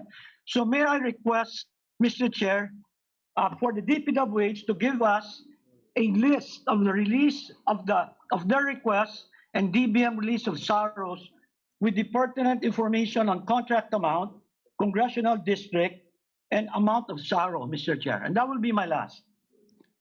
Yes, Mr. Chair, we will submit to the committee. Thank you. Okay, please submit to the Committee on Appropriation the requested list. Mr. Secretary. Thank you. We'll now proceed to the next interpellator. Again, from the minority, that I will call again Congresswoman Janet Garin if he's in the Zoom. If not, then we'll proceed to the majority. Congressman Edgar Chato. Thank you. Thank you very much, Mr. Chair, and thank you, Secretary and the rest of the DPWH family. First, just quickly, let me thank Secretary Villar for the support to my district and to Bohol. Just want to know what is the present percentage of national roads concreted in terms of length vis-a-vis that which are not yet completely paved. I'm asking this question because the national funds, of course, goes to other works if we have already 100% completion, upgrading works, shouldering, bike lanes, drainage, lighting. Also, this is connected to the fact that if national roads are already up and done, then local roads will also have a good focus. This is also very much related to the programs on Roll It and the FMRs and also the tourism road. Senator Gordon and I crafted the Tourism Act of 2009. That's 95-93. And we opened the doors for what we call the tourism connectivity under the TRIPS program. But our intention was really to have longer roads for concreting because that will be the essential element of tourism. I noticed that there are allocations that are only up to 5 million for tourism. I was wondering if there is a change in a shift in the policy setup. Mr. Chair. Just the Convergence programs, actually, they've been steadily increasing, partially because of what you said, because as we increase the paving and the performance metrics for the national roads, as it becomes closer to 100%, though because we create national roads, it never really reaches 100%, but we're very close to that. As you're correct, as it increases, we can see an increase in other programs, which meaning local roads that serve a national purpose. So in regards to convergence, yes, there is an increase in convergence programs because we also have the Roll It, that's a new program, and we'll continue to support these local infrastructure projects with a national use or national character. Mr. Chair, I would wish to request DPWH Secretary to check on the allocation of a road that goes all the way to the Chocolate Hills from the cruise ship port in Luon via Antiquera. It is only given 5 million now. This needs actually 50 million. This is the connectivity that the Tourism Act really intends to address. My second question is MVUC. Do we still have this? And are they? What is the guidelines for releasing this? Because this can address street lights, signages for tourism, asphalt overlays. Is this still open and distributed? Yes, it's still open. So yes, it's still open. Although now it's a part of the ceiling of the NEP. So unlike in previous, it has a different character now because it's really part of our. It's not a budget that can anytime there's no longer a road for it. So it's different. And but definitely these projects we can still coordinate with regards to Mr. Chair. With regards to specific concerns, I'll be more than happy to discuss these. We can set a meeting with and discuss these Roll It and this tourism convergence to see where we can further improve our level of service to the district. Thank you, Mr. Chair. Final question. I would like to know the status of the Panglao Island Tagbilaran Connector Bridge. When I was governor, this was pushed and supported also by Secretary Villar. But when I checked with NEDA, they were saying that the NEDA review of DPW under the PWH project has yet to be responded to. NEDA is waiting for comments on the recommendations. They had recommendations, and they were also making follow-ups on August 21, September 1, September 18. And they were there were issues that they wanted the DPWH to respond to. I want to know, is this going to be under ODA, ODA, because it has to pass through NEDA and ICC. Yeah, I think it was offered as we've actually, there was part of it was a local. The approaches have already been finished. Can I ask Yusek Emil to give some more specific details regarding Yusek Emil, you're recognized. Yeah. Good afternoon, Mr. Chairman, Your Honor. The Panglao Tagbilaran Bridge is actually a top-of-the-line projects of the government, and this is actually proposed under the ODA of China Exim Bank under grant financing. Somehow, there was in the past 2 locations for this project, but having said, when this was actually singled out into one, since it will be serving the same traffic count surveys and the same locations, it was moved to only one location, which is now the final Panglao Tagbilaran Bridge, where the approaches on both sides of the islands are actually ongoing. So it's only a matter of perfection, Mr. Chair. I agree to the Honorable Congressman's the updates given by NEDA. It's only a matter of waiting for the ICC Technical Board schedule for its final deliberations. But somehow this will be a priority projects of the government. We're just waiting actually for the grant financing package from China Exim Bank, Mr. Chairman. Thank you very much, Mr. Chair. Approaches in the side of Panglao Island and in Tagbilaran City have local fundings already. It's really the bridge itself that will need approval from NEDA, ICC, and the ODA. So those are all my questions, Mr. Chair. Thank you very much again for your continued support. Thank you. Mr. Chair?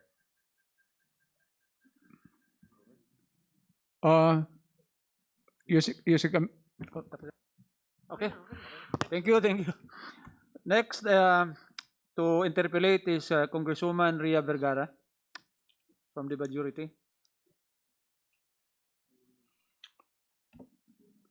Congresswoman Ria Vergara, are you in the Zoom? I think she's not around, so we'll proceed to the next interpellator, Congresswoman Micaela Biolago. Congresswoman Micaela Biolago. Good afternoon. Yes, please proceed, ma'am.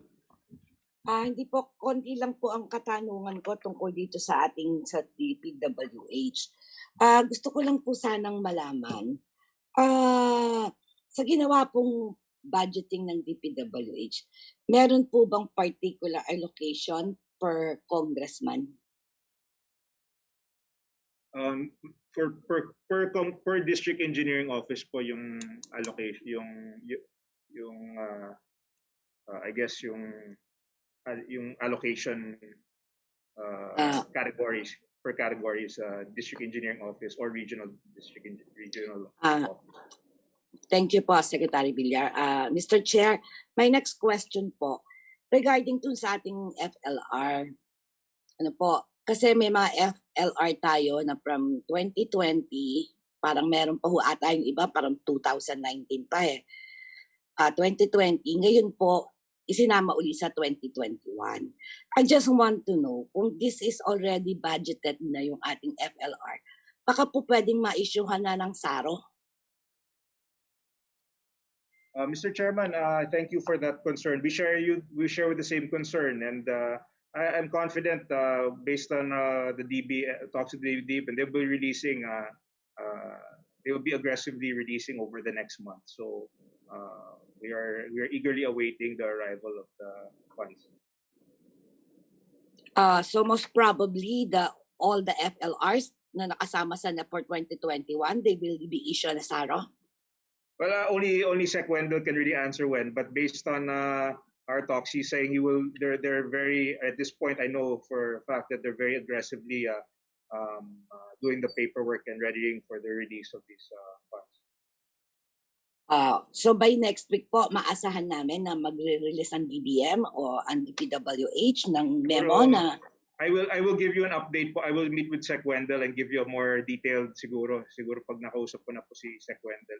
I will get okay, thank more you po. detailed schedule from DBM.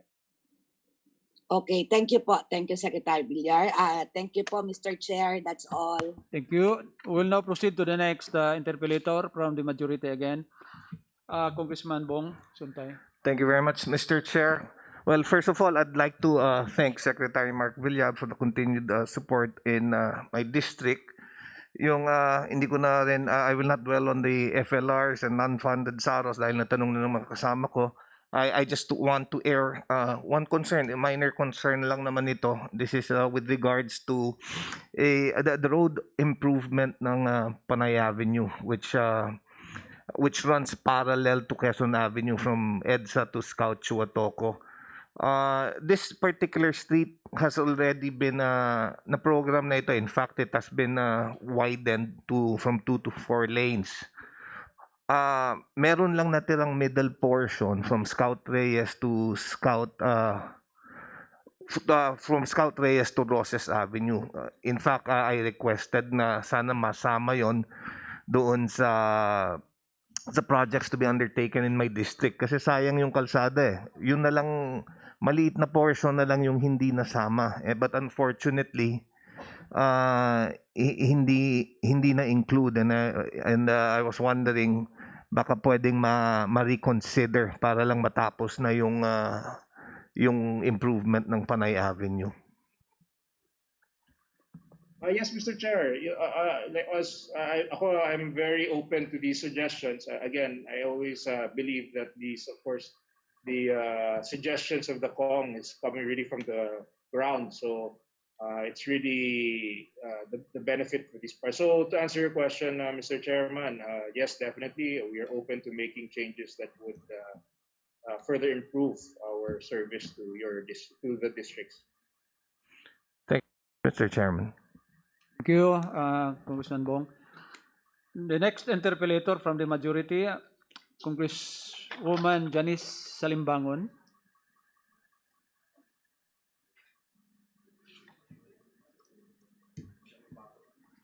Meron ba tayo?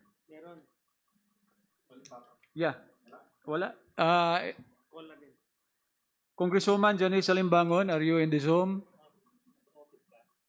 If not, then we'll proceed to the next interpellator. Deputy Speaker Rodante Marcolita.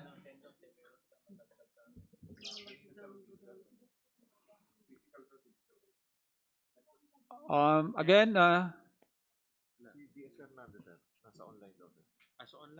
si Zoom. Okay. Tawagin ko ulit si ano. DS Rodante Marcolita, if you are in the Zoom right now. If not, then I will go back to DS Deputy Speaker Ferdinand Hernandez, if you are around. Yes, Mr. Chair, can you hear me? Yes, loud and clear. Please proceed. Thank you, Mr. Chair. Magandang hapon po sa ating chairman and then kay Secretary Mark Villar. Actually, wala po akong tatanong. This is just a manifestation of support that during the watch of Secretary Villar, you've done so much for the country in terms of implementing major infrastructure projects, including, of course, yung mga projects sa mga distrito, no? And alam ko naman na DPWH is in good hands, and I'm supportive of any increase in the budget. Alam ko naman pinagkakasya yung lahat yung budget at hindi naman lahat mapapagbigyan, and I think we do recognize that every time may budget ho, talaga namang may discretion naman yung national agencies kung saan yung mga ibang priority projects. Hindi naman pantay-pantay lahat, hindi naman pantay-pantay yung mga situation ng bawat distrito, and we have to give it to the secretary. May prerogative naman si secretary in allocating funds, and he has never been very political in implementing projects, no? In fact, I appreciate his effort going out of his way, meeting individually yung representatives to discuss parochial issues, no? And bihira ho yan. And of course, hindi lang yan. Kung magaling yung secretary, magaling din po yung Region 12. no? Parating top performer. And of course, my regional director is si Bashir Ibrahim, no? And ang district engineer ko naman is si Khalil. And of course, my assistant district engineer si Benedict Amido. So top performer po yung second district ng South Coast recently, and of course ang Region 12. And hopefully, Mr. Secretary, mapansin ng konti, baka madagdagan pa ng budget yung buong Region 12. And ako po, very supportive. Congratulations, Secretary. Congratulations to DP family. You've done a good job. And in spite my COVID, no let up, tuloy-tuloy pa rin yung proyekto. And you've been very, very important in our recovery, even against COVID and yung economic recovery natin. Maraming salamat. Yun lang po, Mr. Chair. Thank you. Thank you, Mr. Chair. And congratulations, the Region 12 has been very impressive in their performance. Thank you, Mr. Chair. The next interpellator coming from the majority, Deputy Speaker Pimentel. Is he around? Wala na. The next is Congresswoman Jam Barunda. So, wala. Next, Congresswoman Tyrone Agabas.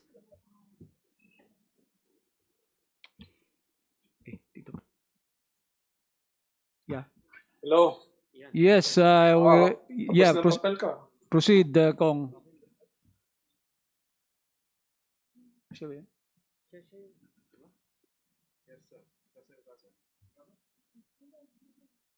Congressman Tyrone Agabas, can you now, are you around? Baka nawala na naman. Good afternoon. Ayun, yeah. Please proceed. Good afternoon. Thank you, Mr. Chairman. Good afternoon, everyone. This is just a manifestation, Mr. Chairman.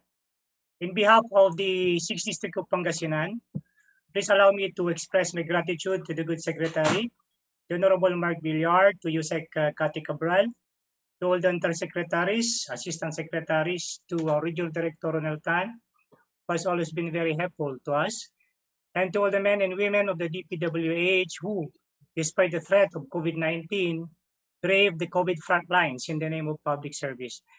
Well, just like other congressmen, Mr. Chairman, I also have serious valid concerns in my district. Secretary, sir, I have already discussed and expressed the urgent concerns of my district with you and submitted my letter appeal. Thank you for listening to us. I take that as a good gesture of genuine concern. Secretary, I would like to reiterate, though, my appeal in behalf of the people of the 6th District of Pangasinan. For emphasis, our district, DEO3, has initiated, listed, and validated 42 priority flood control projects, which were ultimately endorsed by the Regional Development Council. But not a single one from this validated list was funded. These projects are either continuation or completion of existing gaps. Until today, I am too worried until now, Mr. Secretary, dahil napakadaming major and allied river tributaries sa aking distrito. Nandito po sa distrito ko ang San Roque Dam, the biggest in the country, and the 16th biggest in the world, which absorbs all water discharges from Binga and ang Buklaw Dam in the Mountain Province and the Cordillera Mountains. Ito ang tubig na bumababa sa Pangasinan along the Agno River palabas ng South China Sea via the Lingayen Gulf. We need strong dikes, Mr. Secretary, to protect our people, as we, during typhoons, are always at the forefront of flood-related calamities because of our limited resources and geographical location. I will not be raising questions, Mr. Secretary, but just this gentle manifestation of appeal for support. So in behalf of the people of the 6th District of Pangasinan, I reiterate and repeat my appeal to you, Mr. Secretary, as we are hopeful that our concerns will be correspondingly addressed. As member of this committee, I will support all moves increasing the budget of the DPWH to correspondingly sustain the demand for infrastructure projects in the country consistent with the Build, Build, Build program of the President. Again, thank you, Mr. Chairman. Thank you, Mr. Secretary, and stay safe. Thank you, Mr. Chair, and we will, of course, we will, as per discussions, we will do our best to address these concerns. Thank you. Thank you, sir. Next, to interpellate, Congresswoman Lourdes Arroyo.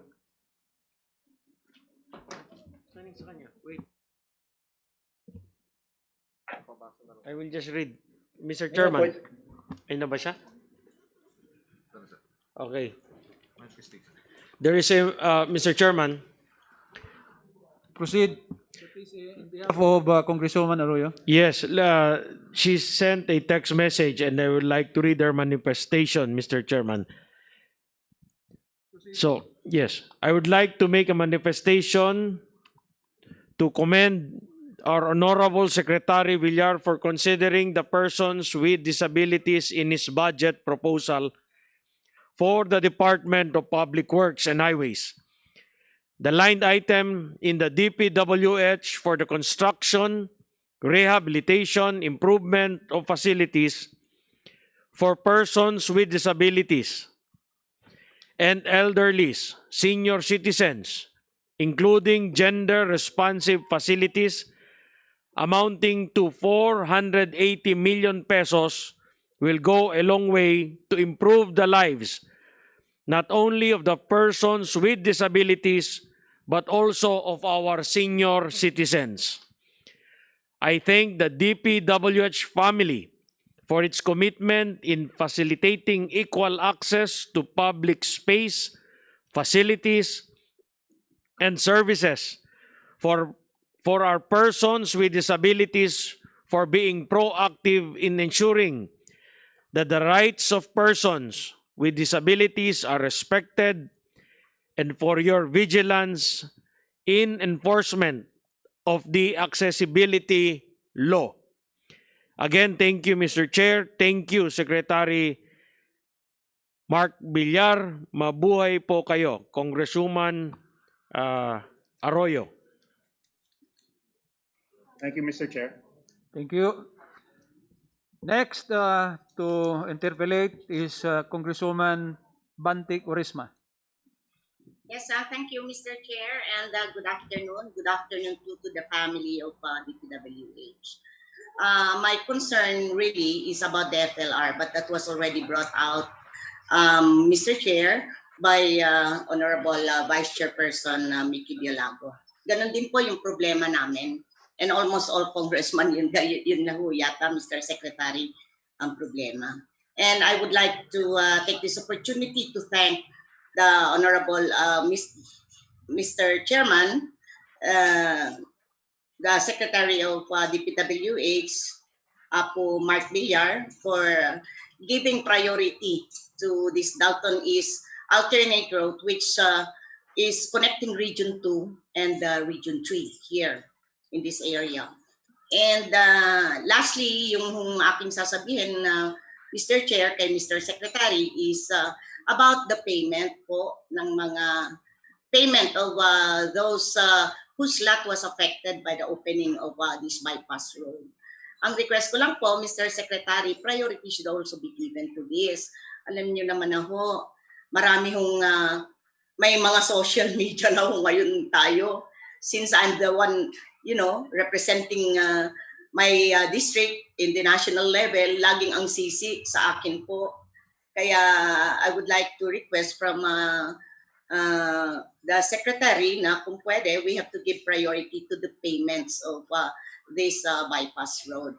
And mag-a-appeal ako, Mr. Chairman, kay Mr. Secretary, baka pwede naman madagdagan yung allocation ko for the Lone District of Nueva Vizcaya. Ang liit kasi maiyak-iyak na nga ako dahil ang liit-liit.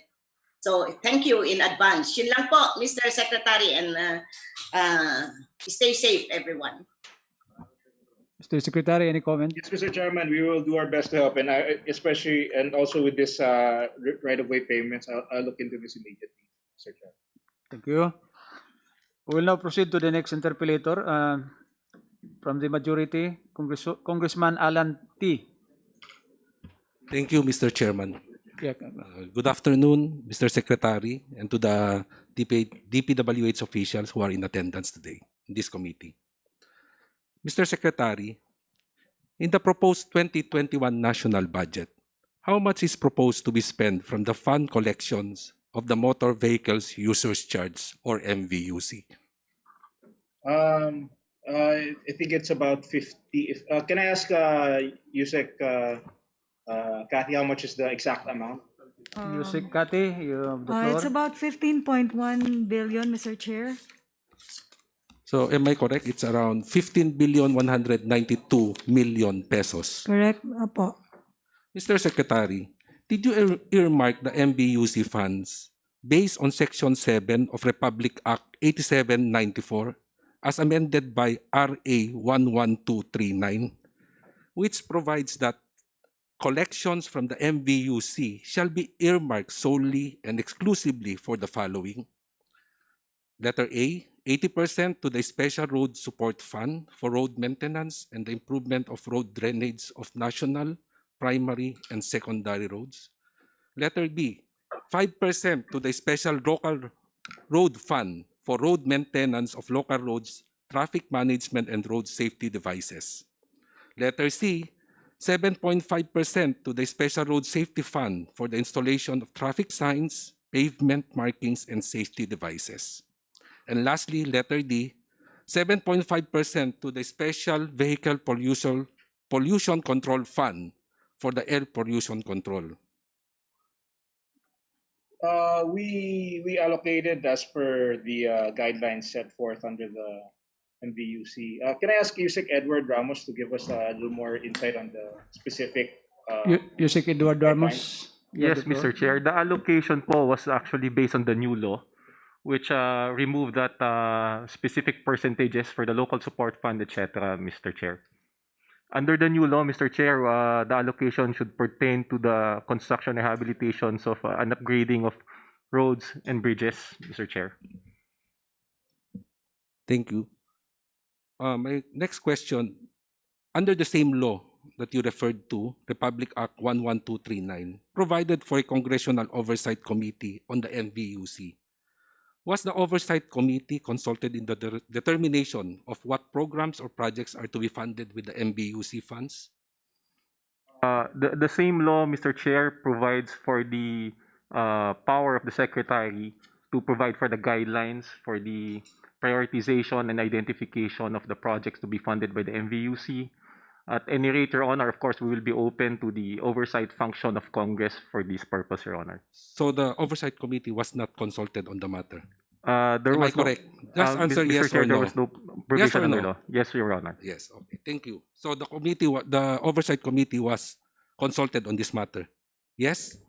No, Your Honor, no. No. So we just want to make it clear that it was not consulted. So, Mr. Secretary, how many engineering districts are there nationwide?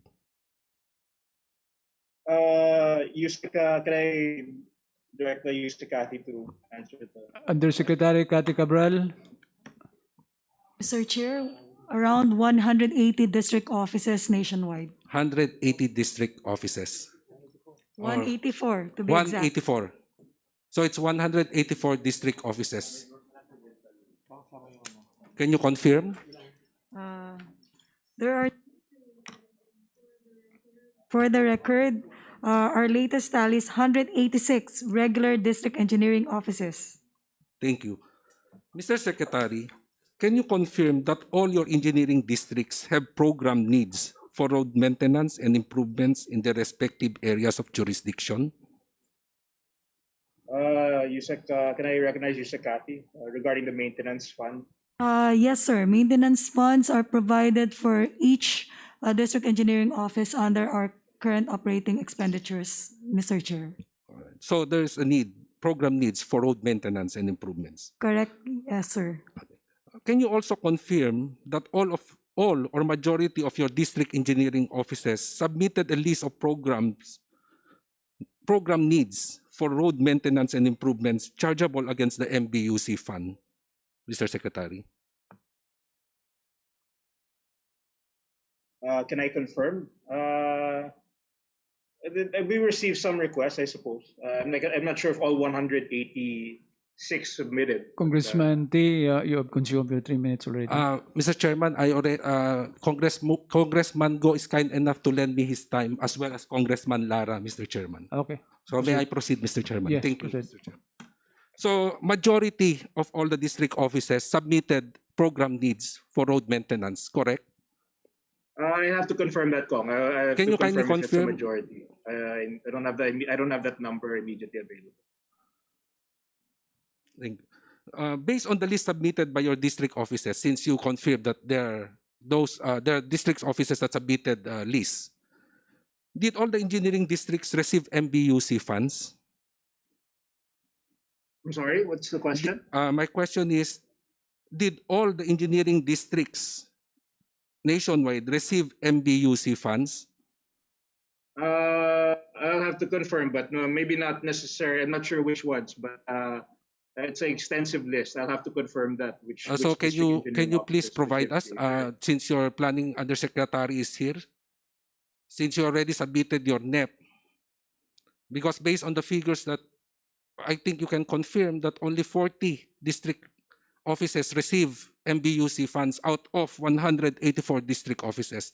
Can you kindly confirm, Mr. Secretary? Can we confirm that? I don't. Can we look at? I'll have to look at the list, and if you just give us a little time, we can confirm that. Yes, thank you, Mr. Secretary. So, Mr. Secretary, what criteria did you use to determine whether or not you will approve projects to be financed by MVUC funds?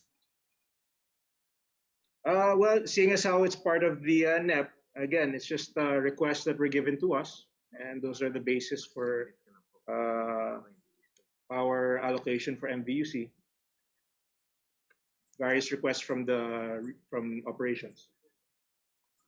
So, Mr. Secretary, the law is very clear that earmarking of road maintenance and improvement of national primary and secondary roads should be nationwide and should be equitably distributed among all the district offices. Am I correct in saying that, Mr. Secretary?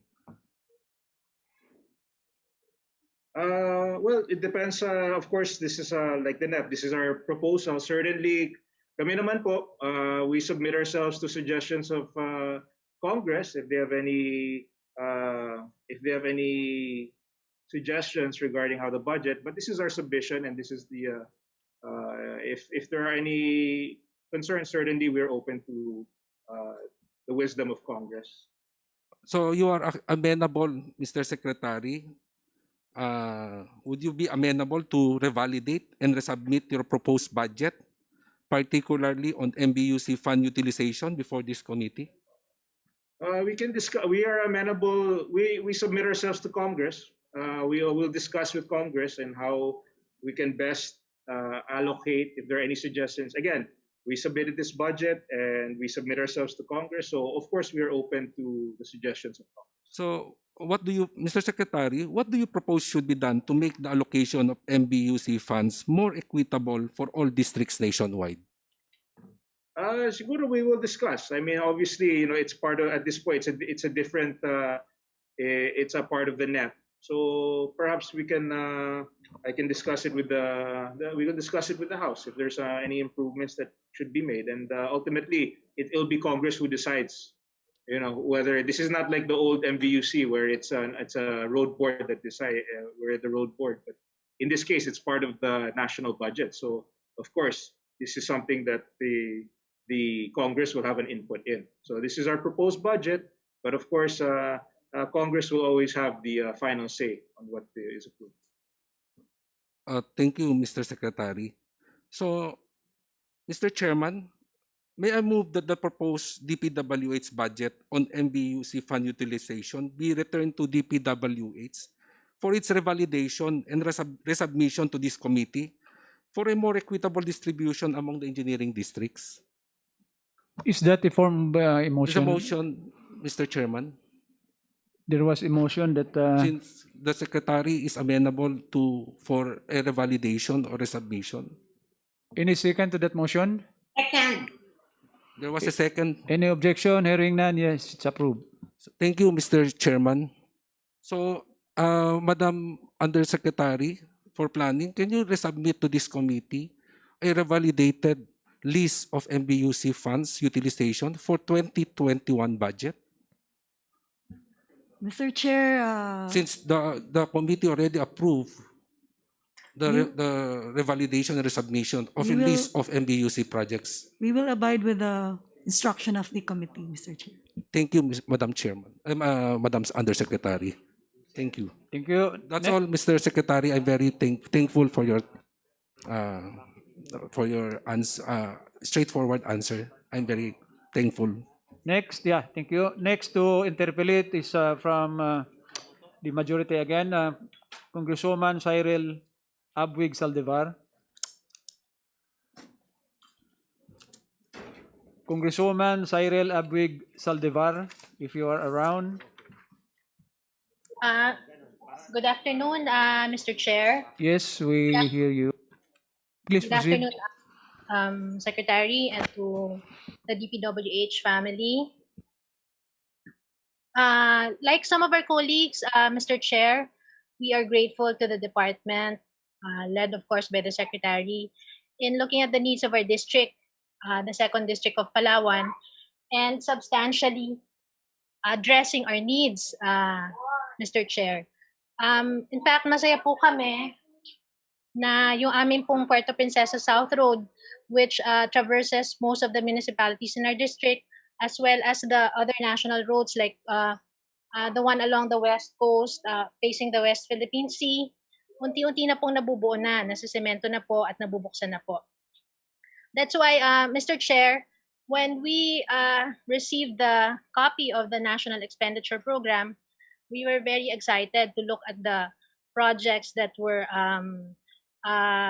targeted for our district. And we reviewed the items that were included therein. It's just that we noticed something, Mr. Chair. Under page 244 of the NEP, there appears a program which is a construction of a flood mitigation structure or a seawall located in our district, Barangay Calategas, Nara, Palawan. Now, we were also furnished, Mr. Chair, a copy of the proposed fiscal year 2021 DPWH infrastructure program based on the DPWH budget proposal submitted to DBM. This lists the proposed projects for our district, Mr. Chair. I think most of us in the House were furnished copies of this listing for all our districts. And I noticed that the Calategas Seawall project does not appear in that list, Mr. Chair. And I was just wondering if somebody can, from the department, this project, Mr. Chair, as well as some other projects that we identified, maybe some 17 other projects, did not appear in that list. So may we just ask for clarification from the department why this happened?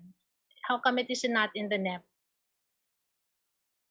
Congresswoman, regarding this particular, I think I can best give you an answer if we can meet personally, and I can, Mr. Chair, if I can meet personally with and then discuss this particular issue, so that I can also be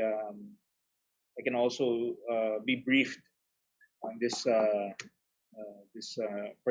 the district, this particular district. Thank you. Thank you, Mr. Chair. We are very grateful for the openness of the Secretary to look at our needs, as I've stated earlier. I brought this up because I'm very familiar, of course, with Barangay Calategas and it being part of our district. It's a fishing village. The livelihood of our residents there is primarily fishing, and I was wondering, with the construction of a seawall, this may hamper the ease of navigation of our fishermen. That will be your last question, ma'am. Not cater to them. And I was wondering, considering that this project involves, of course, substantial amount of money. I was wondering if any study was made prior to this being proposed to become part of the national expenditure program. Because I'm thinking, is this money, will not this money go to waste if it turns out that it will affect our fishermen there? You know, their safety, their ease of navigation, their livelihood. Perhaps the amount will be better suited to other urgent projects in our district.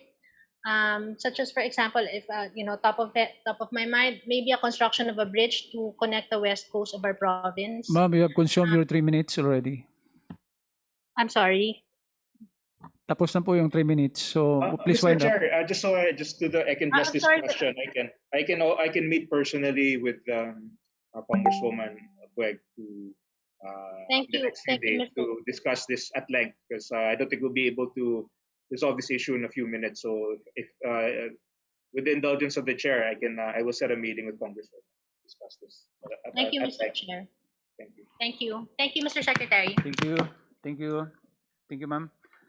Next to interpellate, Congressman Rufus Rodriguez. Thank you, Mr. Chairman, and good afternoon to Secretary Mark Villar and the official DOM of the DPWH. Just first, my first question is, the House leadership has informed us that the FLRs, all the FLRs for 2020 will be released in a month's time. Can we get confirmation from Secretary Villar and then from the DBM? I cannot. I will speak to the DBM after this and get confirmation, and then I will confirm it with you. I haven't been in contact with him today, so. But if with the indulgence of the chair again after this meeting, I will ask the DBM. Thank you, Mr. Secretary. That's a very good answer that things will be moving, because Mr. Secretary, we see that the DBM is not the DPWH. The DBM has set the scheme of an FLR. When I was here for the past 9 years, there were no FLRs. What is stated in the budget will be what will be released to the agencies. And so this whole matter of LFAR is against the Constitution, because the Constitution, and you have been our distinguished member of this Congress together, we were together, and it was clear that whatever we approved could not in any way be for later release, or only 50%, or that it will even be given to the next year. Our Constitution provides Section 25, Section 5, Paragraph 5. It states that no law shall be passed authorizing any transfer of appropriation. No law, not even the Bayanihan one. But that is an operative fact. It has been done. But the only people who can augment the items are the President, the Senate President, the Speaker, the Chief Justice, and the heads of the Constitutional Commission. So it's very clear. So therefore, the second reason why we appeal for the release to all FLRs, not only based on the Constitution, is because the DBM has confirmed, Secretary, that there is a projected, adjusted, and used appropriation of 461 billion for the end of this year, which will be unused appropriation. So that kind of money, Mr. Chairman, Mr. Secretary, could be used for the 271 billion of FLRs in 2020. Don't you agree that there should therefore be the use of the unused appropriation to be able for you to request the DBM and DBM to give this 271 billion? And by the way, because, for example, you have released to my district 10 to 15% of my 446 FLRs for 2020, there is not even 271 that is left. If you get 20% from this will be only about 200 billion. And we have 461 billion. Does the Secretary see this, that this could be one good reason to do for our country to pump prime the economy? As we are saying now in my district, the regular projects that we have are moving, and people are employed, and our hardwares and our suppliers in the city are getting payment and have money and income. So we know from the Speaker whether he agrees that we release all the 271 billion, which is now remains at 200 billion, and get it from the unused appropriation? Uh, Mr. Chair, I humbly ask because I'm neither a expert in law, and neither am I. I'm not an expert also in the DBM. I don't pretend to be an expert in how the DBM the functions and their processes. But I agree with the congressman in the sense that I think we should pump prime the economy. And on our part, we really want as many projects to be finished as soon as possible. We realize that DPWH is a source for job generation, and I will support the congressman as we try and fast track these infrastructure projects. And for me, whatever is put in our department, we will do our best to implement it at the soonest possible time, at the quickest possible, at the quickest possible pace.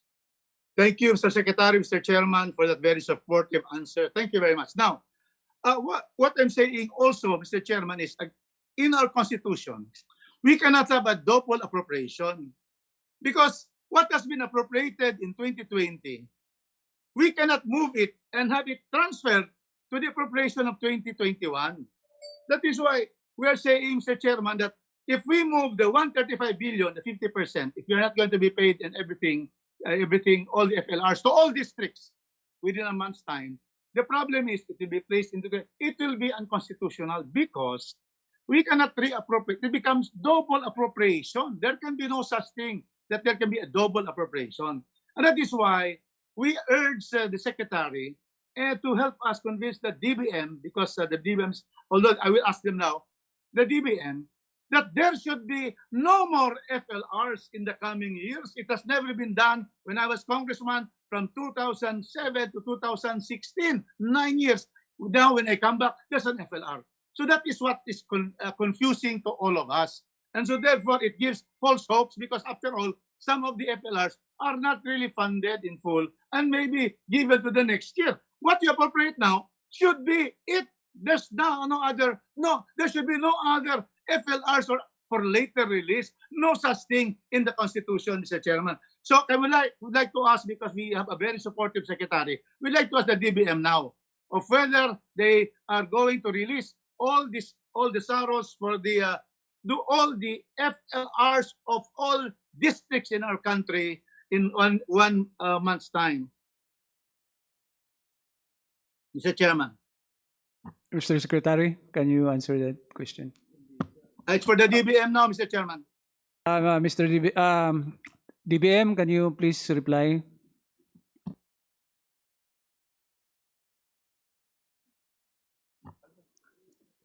DBM?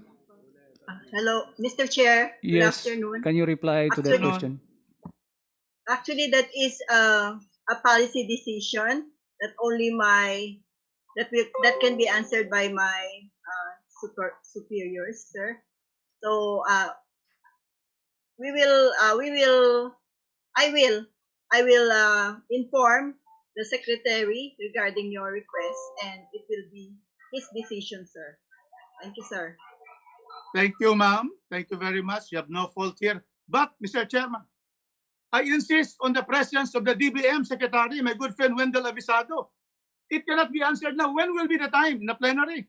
That should not be the case, Mr. Chairman. We have to have the commitment because the House leadership said that the DBM has already approved to release all of the FLRs for 2020 so that we go to 2021 and these FLRs in 2021 will not be there anymore because they will be paid this year, and the FLR amounts which are in our budget in the districts should now be new projects to be identified by all of us within this coming weeks, Mr. Chairman.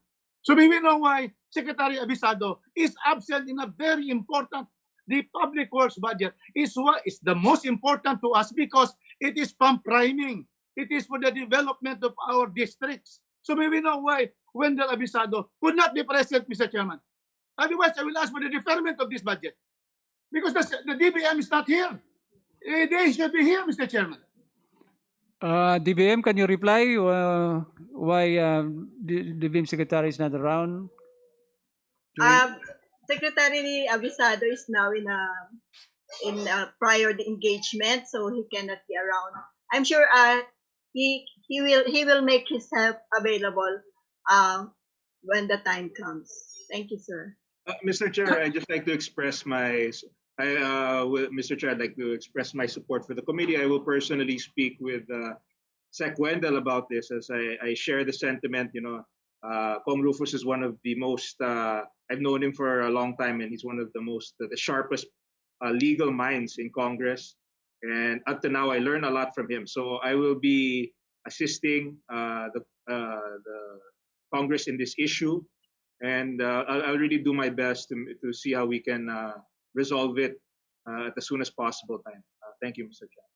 With that, Mr. Chairman, with that manifestation, I always, support Secretary Villar, and we hope he will be able to talk to Secretary Abisado. It's very important. All congressmen are really, waiting that this could be released, because the projects there, we have informed our people, and they're not forthcoming. And this is not good for the district. So with that, I thank the Secretary for that. Now, Mr. Chairman, I would just like to therefore now ask that does the Secretary believe that we should therefore not have any more FLRs in 2021 for being violative of the Constitution? What you were Congressman, we were congressmen together during your term here, and there was no FLR at the time. What is in the budget approved is really implemented by the public works at the time, so we had no problem. Would you agree that instead of FLRs, because you're going to release the FLRs for 2020, there will be no need, therefore, to have the 2021 FLRs, and that amount, those there, could be put into use for the recommendation of 62 of us congressmen whose budget in 2019, and you very well know our predicament, Mr. Secretary, you've been helping us, that somehow they will be restored through 2021. 2020 is, it's already there. But 2021 is, instead of the FLRs, it should be for the 62 districts of our country, which, like me, lost 2.2 billion because of highway robbery committed by some leadership of this Congress during that time. So may we know, Mr. Secretary, if that could be, there should be no more FLRs, nothing. It should all be what is approved by the Congress is the budget and will be implemented by all agencies. May we know your comment on that, Mr. Chairman? I believe Congressman, we should be working together so it doesn't happen again. It's not the delay of funds. It's not a situation that we like or that anyone else likes.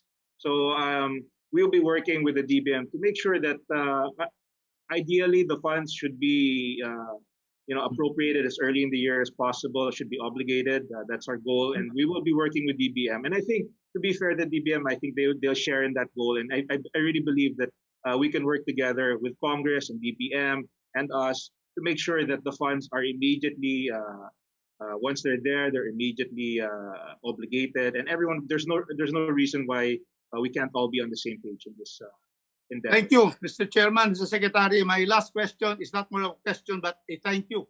I would like to thank the Secretary for appropriating for 2021 for the appropriation of DPWH, the continuation, the extension of the CDO Coastal Bypass Road. Thank you very much, Mr. Chairman. You have given almost 400 million from the Puerto to Gusa, and it has appeared in your Facebook and the DPWH, and everybody in Cagayan, they are excited for this. Thank you for that. And the last thank you is the 50 million you gave from the MVUC for the lighting of our existing coastal bypass road, because it is a cause now of so many accidents, because there was, at the time, before your time, there was really no guidelines yet on MVUC. Now you have it, and we thank you. And so we thank you for the electric lighting of coastal bypass road, 50 million, and the 400 million for the Puerto to Gusa extension of our coastal road. Thank you. Again, the Oro will always remember Secretary Mark Villar, and will always be grateful to our good secretary for your outstanding performance as our Secretary of the DPWH. Thank you very much, Mr. Chairman, for the time, and thank you, Secretary Villar. Thank you, Mr. Chairman, and it's also a testimony to your progressive leadership. Thank you very much. Thank you. Next to interpellate from the majority, Congresswoman Sienna Tan. Congresswoman Sienna Tan.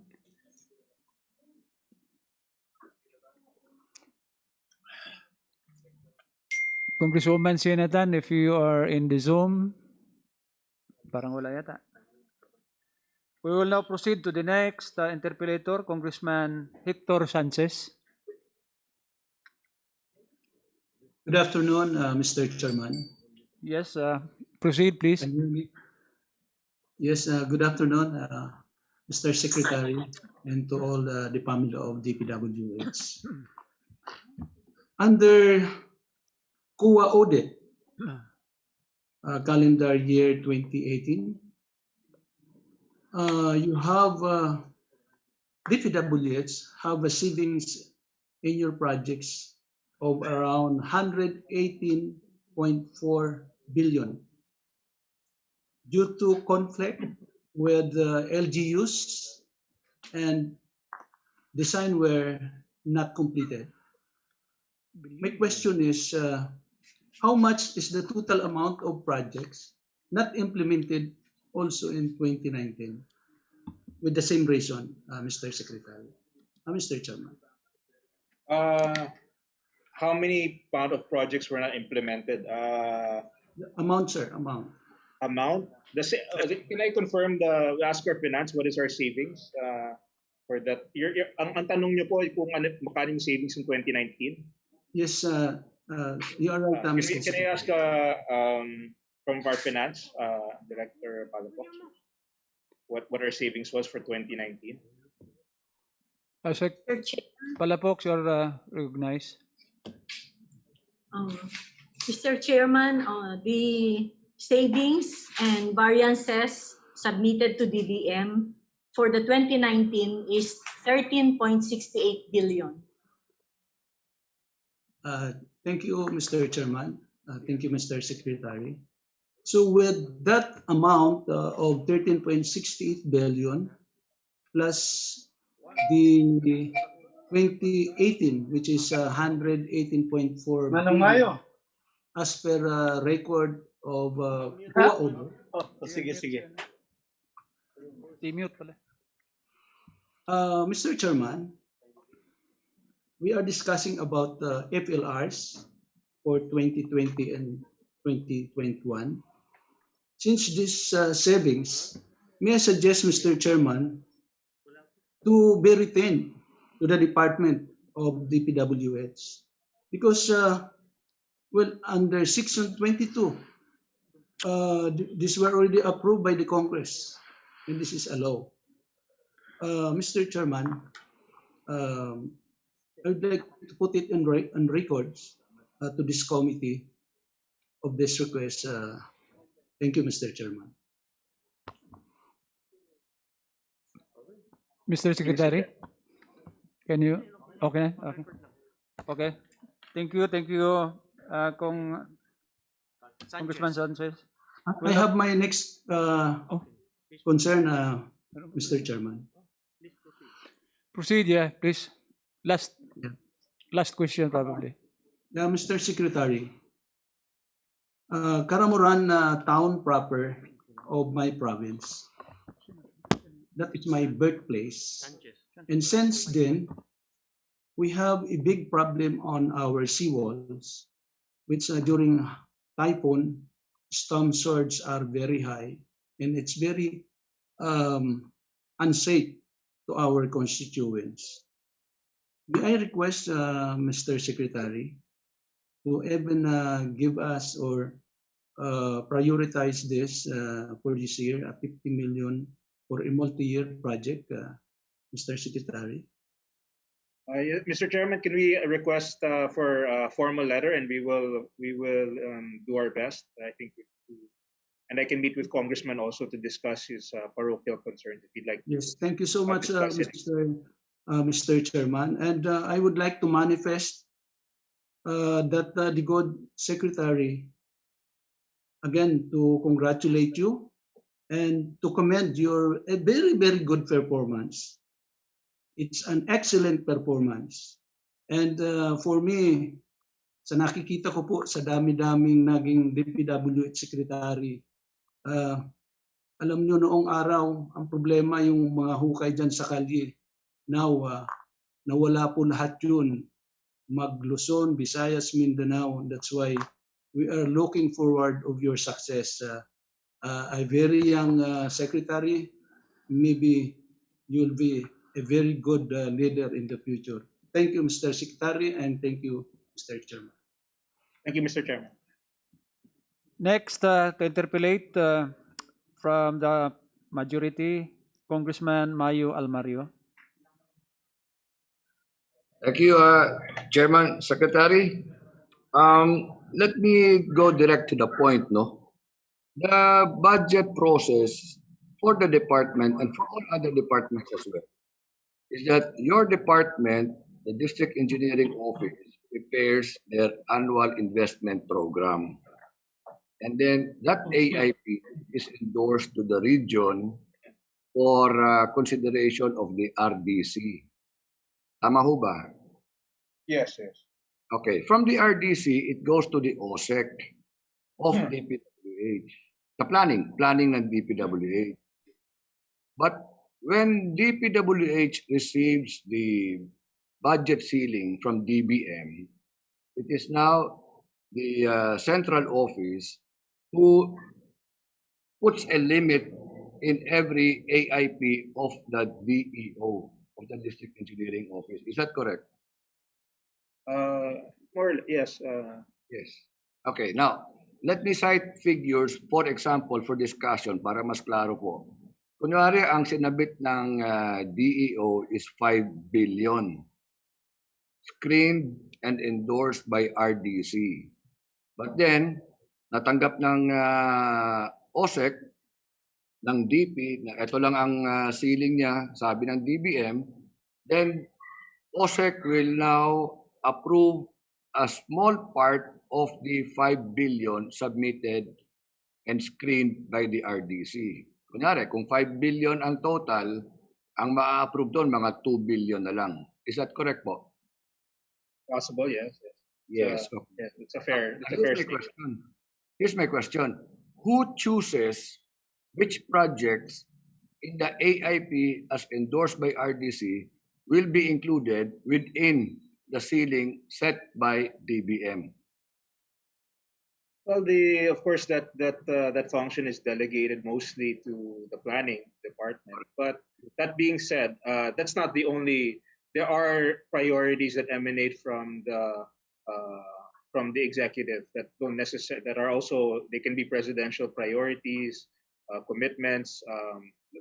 So it doesn't necessarily, there are certain projects that if they are deemed as priority projects, then those are also given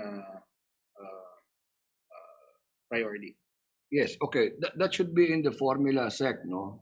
Pero what I am trying to say is that when there is already a definitive ceiling, part of that must be given back to the DEO to choose their top priorities from the list of projects they included in their AIP. Because they know better the condition in the district than the central office. Yes, yes, as much as possible. Yes, again, this is there are national priorities that are outlined, that national goals, national projects that we also take into account. So, but that's why we're here in Congress, is so we can hear what the suggestions are. If there are any concerns with each district, kami naman po, willing naman kami makipag-usap para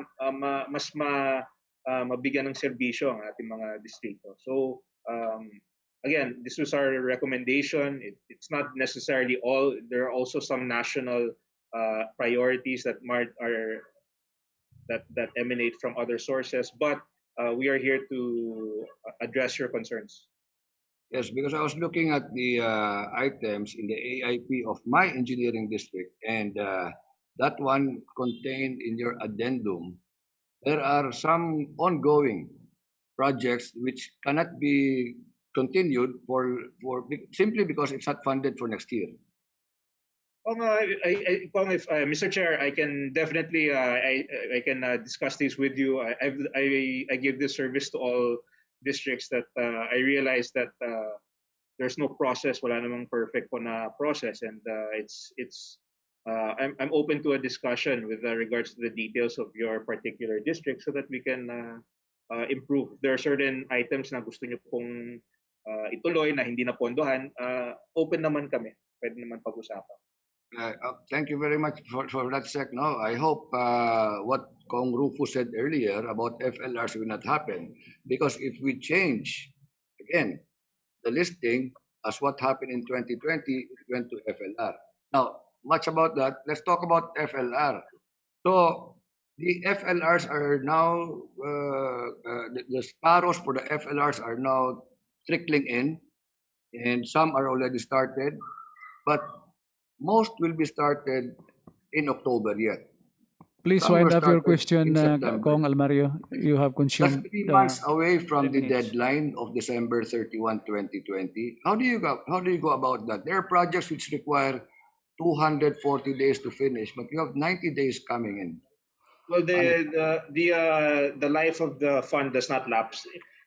We have a 1-year obligation period to obligate, but that's not to disperse. We have a 2-year disbursement period. So even if the 1 year lapses, we still have time to implement the projects. Okay.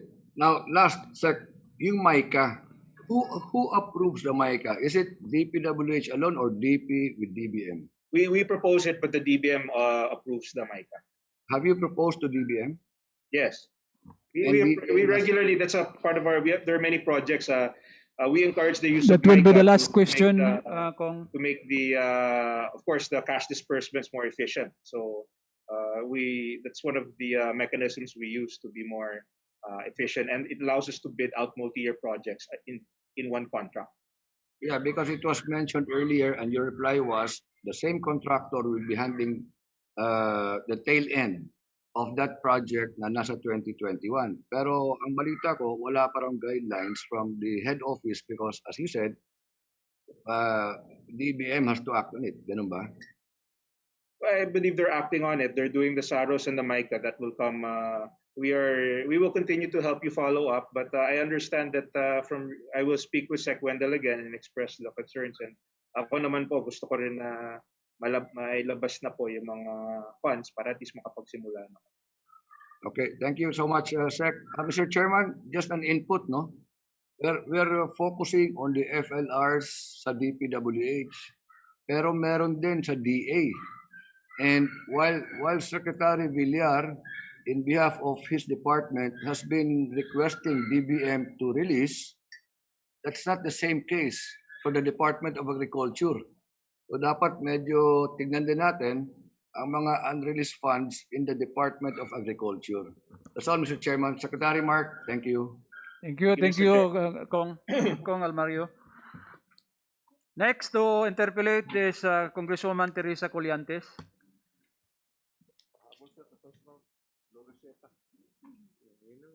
Sino? Gloricita? Yes, sir. Ako na po, sir. Nilagyan na niya na. Wala pa si Colliantes. Congresswoman Teresa Colliantes, if you are in the Zoom. Last call, Congresswoman Teresa Colliantes. If not, then we'll proceed to the next interpellator, Congressman Alan Ecleo. Congressman Alan Ecleo. Okay. Mr. Chairman, pwedeng pahabol kay Secretary Mark. Next is Congressman Gorisita. Congressman Gorisita. Are you in the Zoom? Thank you. Thank you, Mr. Chair. And good afternoon, Secretary Mark and the whole DPWH family and my fellow colleagues. I would like to ask Secretary Mark kung what's the status of the Iloilo-Panay Guimaras Bridge, because that will traverse, it will pass my district if ever would be realized, and malaking tulong to sa mga kababayan natin at sa mga tao dito sa Iloilo City and of course Iloilo Province, SecMark. Yes, thank you, Mr. Chair. Can I ask USEC Undersecretary Emil Sadain to brief the Congressman Mr. latest Chair, updates of the Mr. Chair, Your Honor, Panay Guimaras Negros. updates for the Panay Guimaras Negros Island. There's actually a ship on financing from the China Infrastructure Development Cooperation Agency into a Korean Exim Bank. So right now, Mr. Chair, the Korean Exim Bank manifested to fund this project, but subject, however, to the revisit of the feasibility studies done in the past by the China study team. So this is somehow to address more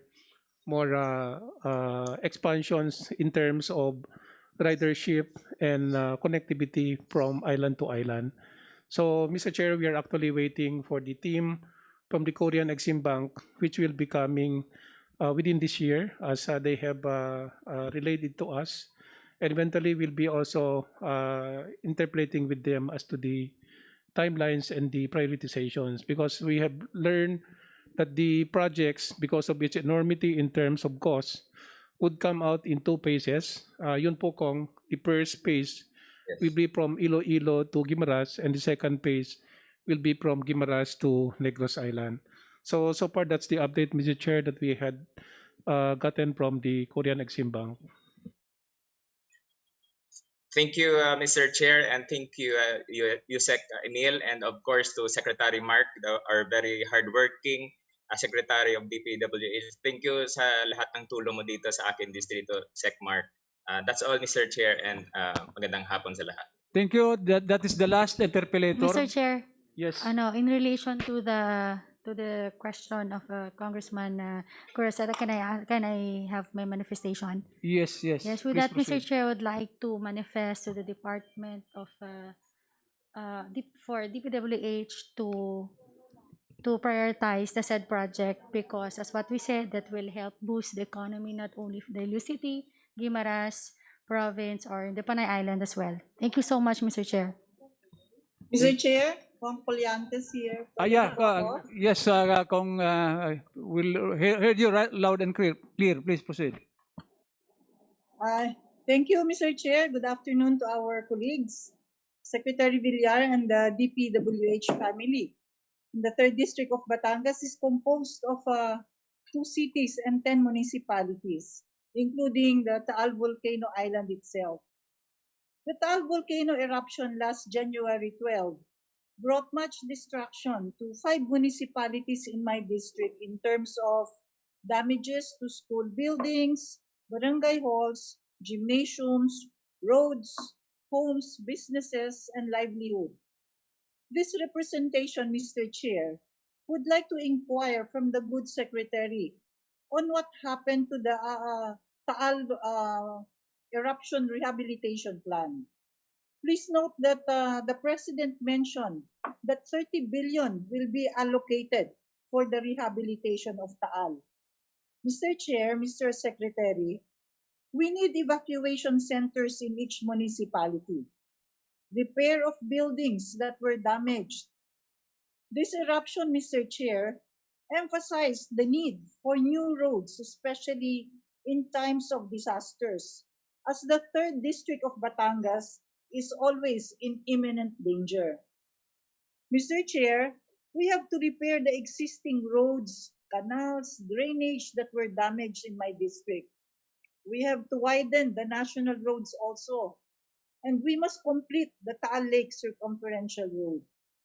Mr. Chair, Mr. Secretary, I would like to appeal that the proposed budget submitted by the 3rd Engineering Office be considered, because included in this list are the projects distracted by the Taal volcano eruption. Mr. Chair, Mr. Secretary, I hope you hear my appeal. That would be all, and to all of you, good afternoon. Yes, Mr. Chair. As per our last discussion, I've already asked the operations to submit a list of the project. In fact, it's with me, the list of the necessary repairs. We do have a fund for this kind of calamities, and we will expedite the needs of those who are affected by Taal. Thank you, Mr. Chair, for your concern. Rest assured, I will personally be on top of this. Thank you, Mr. Chair.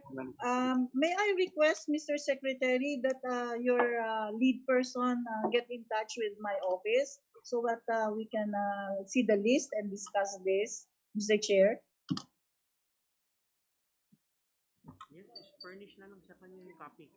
Can the Secretary furnish copies as requested? Oh, sorry. Sorry, nakamute pala ako. Yes, I will immediately coordinate. Actually, even personally, Congresswoman, I have the list with me, so I know the projects. I will work on this because immediately, and I will ask our Undersecretary for Luzon to immediately coordinate the request for the needs of those who are affected by that. Thank you, Mr. Chair. Maraming salamat, Mr. Chair, Mr. Secretary. Mabuhay po kayo. Thank you. Mr. Chair, The next, the last to interpolate. Chairman, Congressman Chungalaw here, can I be listed to interpolate at least even 1 minute only? Yes, after Congresswoman Gloria Labad-Labad, Kong Chungalaw. So the next to interpolate is Congresswoman Gloria Labad-Labad. RD, yes. RD, yes, oo.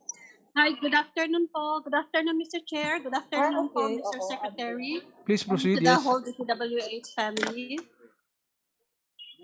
I just have one concern po with regards to my district. Actually, just a simple one. I just want to have some modification sa road concreting ko po sa district. So I already discussed this one, Mr. Secretary, with your staff, kay Engineer Paulo Cortez. So, ano lang po, hinihiling ko lang po yung inyong tulong po para po magawa po yung aking konting modification po dun sa project na hinihingi ko po.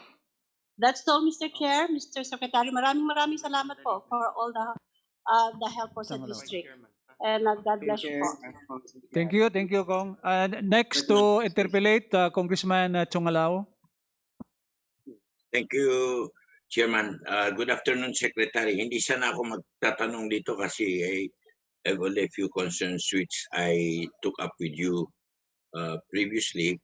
Pero I just wanted 1 minute tungkol dyan sa MVUC kasi sa Cordillera Regional Administrative Region, we cannot explain na yung MVUC concentrated sa isang province at saka 50 million lang ang nabigay sa Abra at saka Apayao and the rest are zero. Reiterate ko lang please, Secretary, kahit konti lang naman sa ibang probinsya sa Cordillera Administrative Region. Yes, sir. We will, as per our discussion, I will assist you in helping the safety, having more, safety. Yes, safety Secretary. Infrastructure in your area. Kasi we have a new director, okay naman. Baka ipasyal ko pa sa District 2 for my district to see the terraces and the rest of the project that we needed. We cannot blame him on that. It was not during his time. Pero yun lang, Secretary, at least para naman ma-explain namin na nabigyan na lahat ng Cordillera ng kahit tagkukunti, hindi lang makakonsentrate sa isa. Parang that has been always our complaint in the Cordillera Administrative Region na kung the national offices treat the car, mukhang Baguio-Benguet lang ang alam nila. Nakakalimutan nila na there are 6 provinces also. Yun lang, Secretary. Thank you very much, Secretary. Yes, Mr. Chair. Thank you. Thank you. Meeting suspended.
Resume.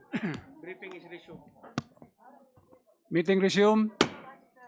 Manifestation. Congressman.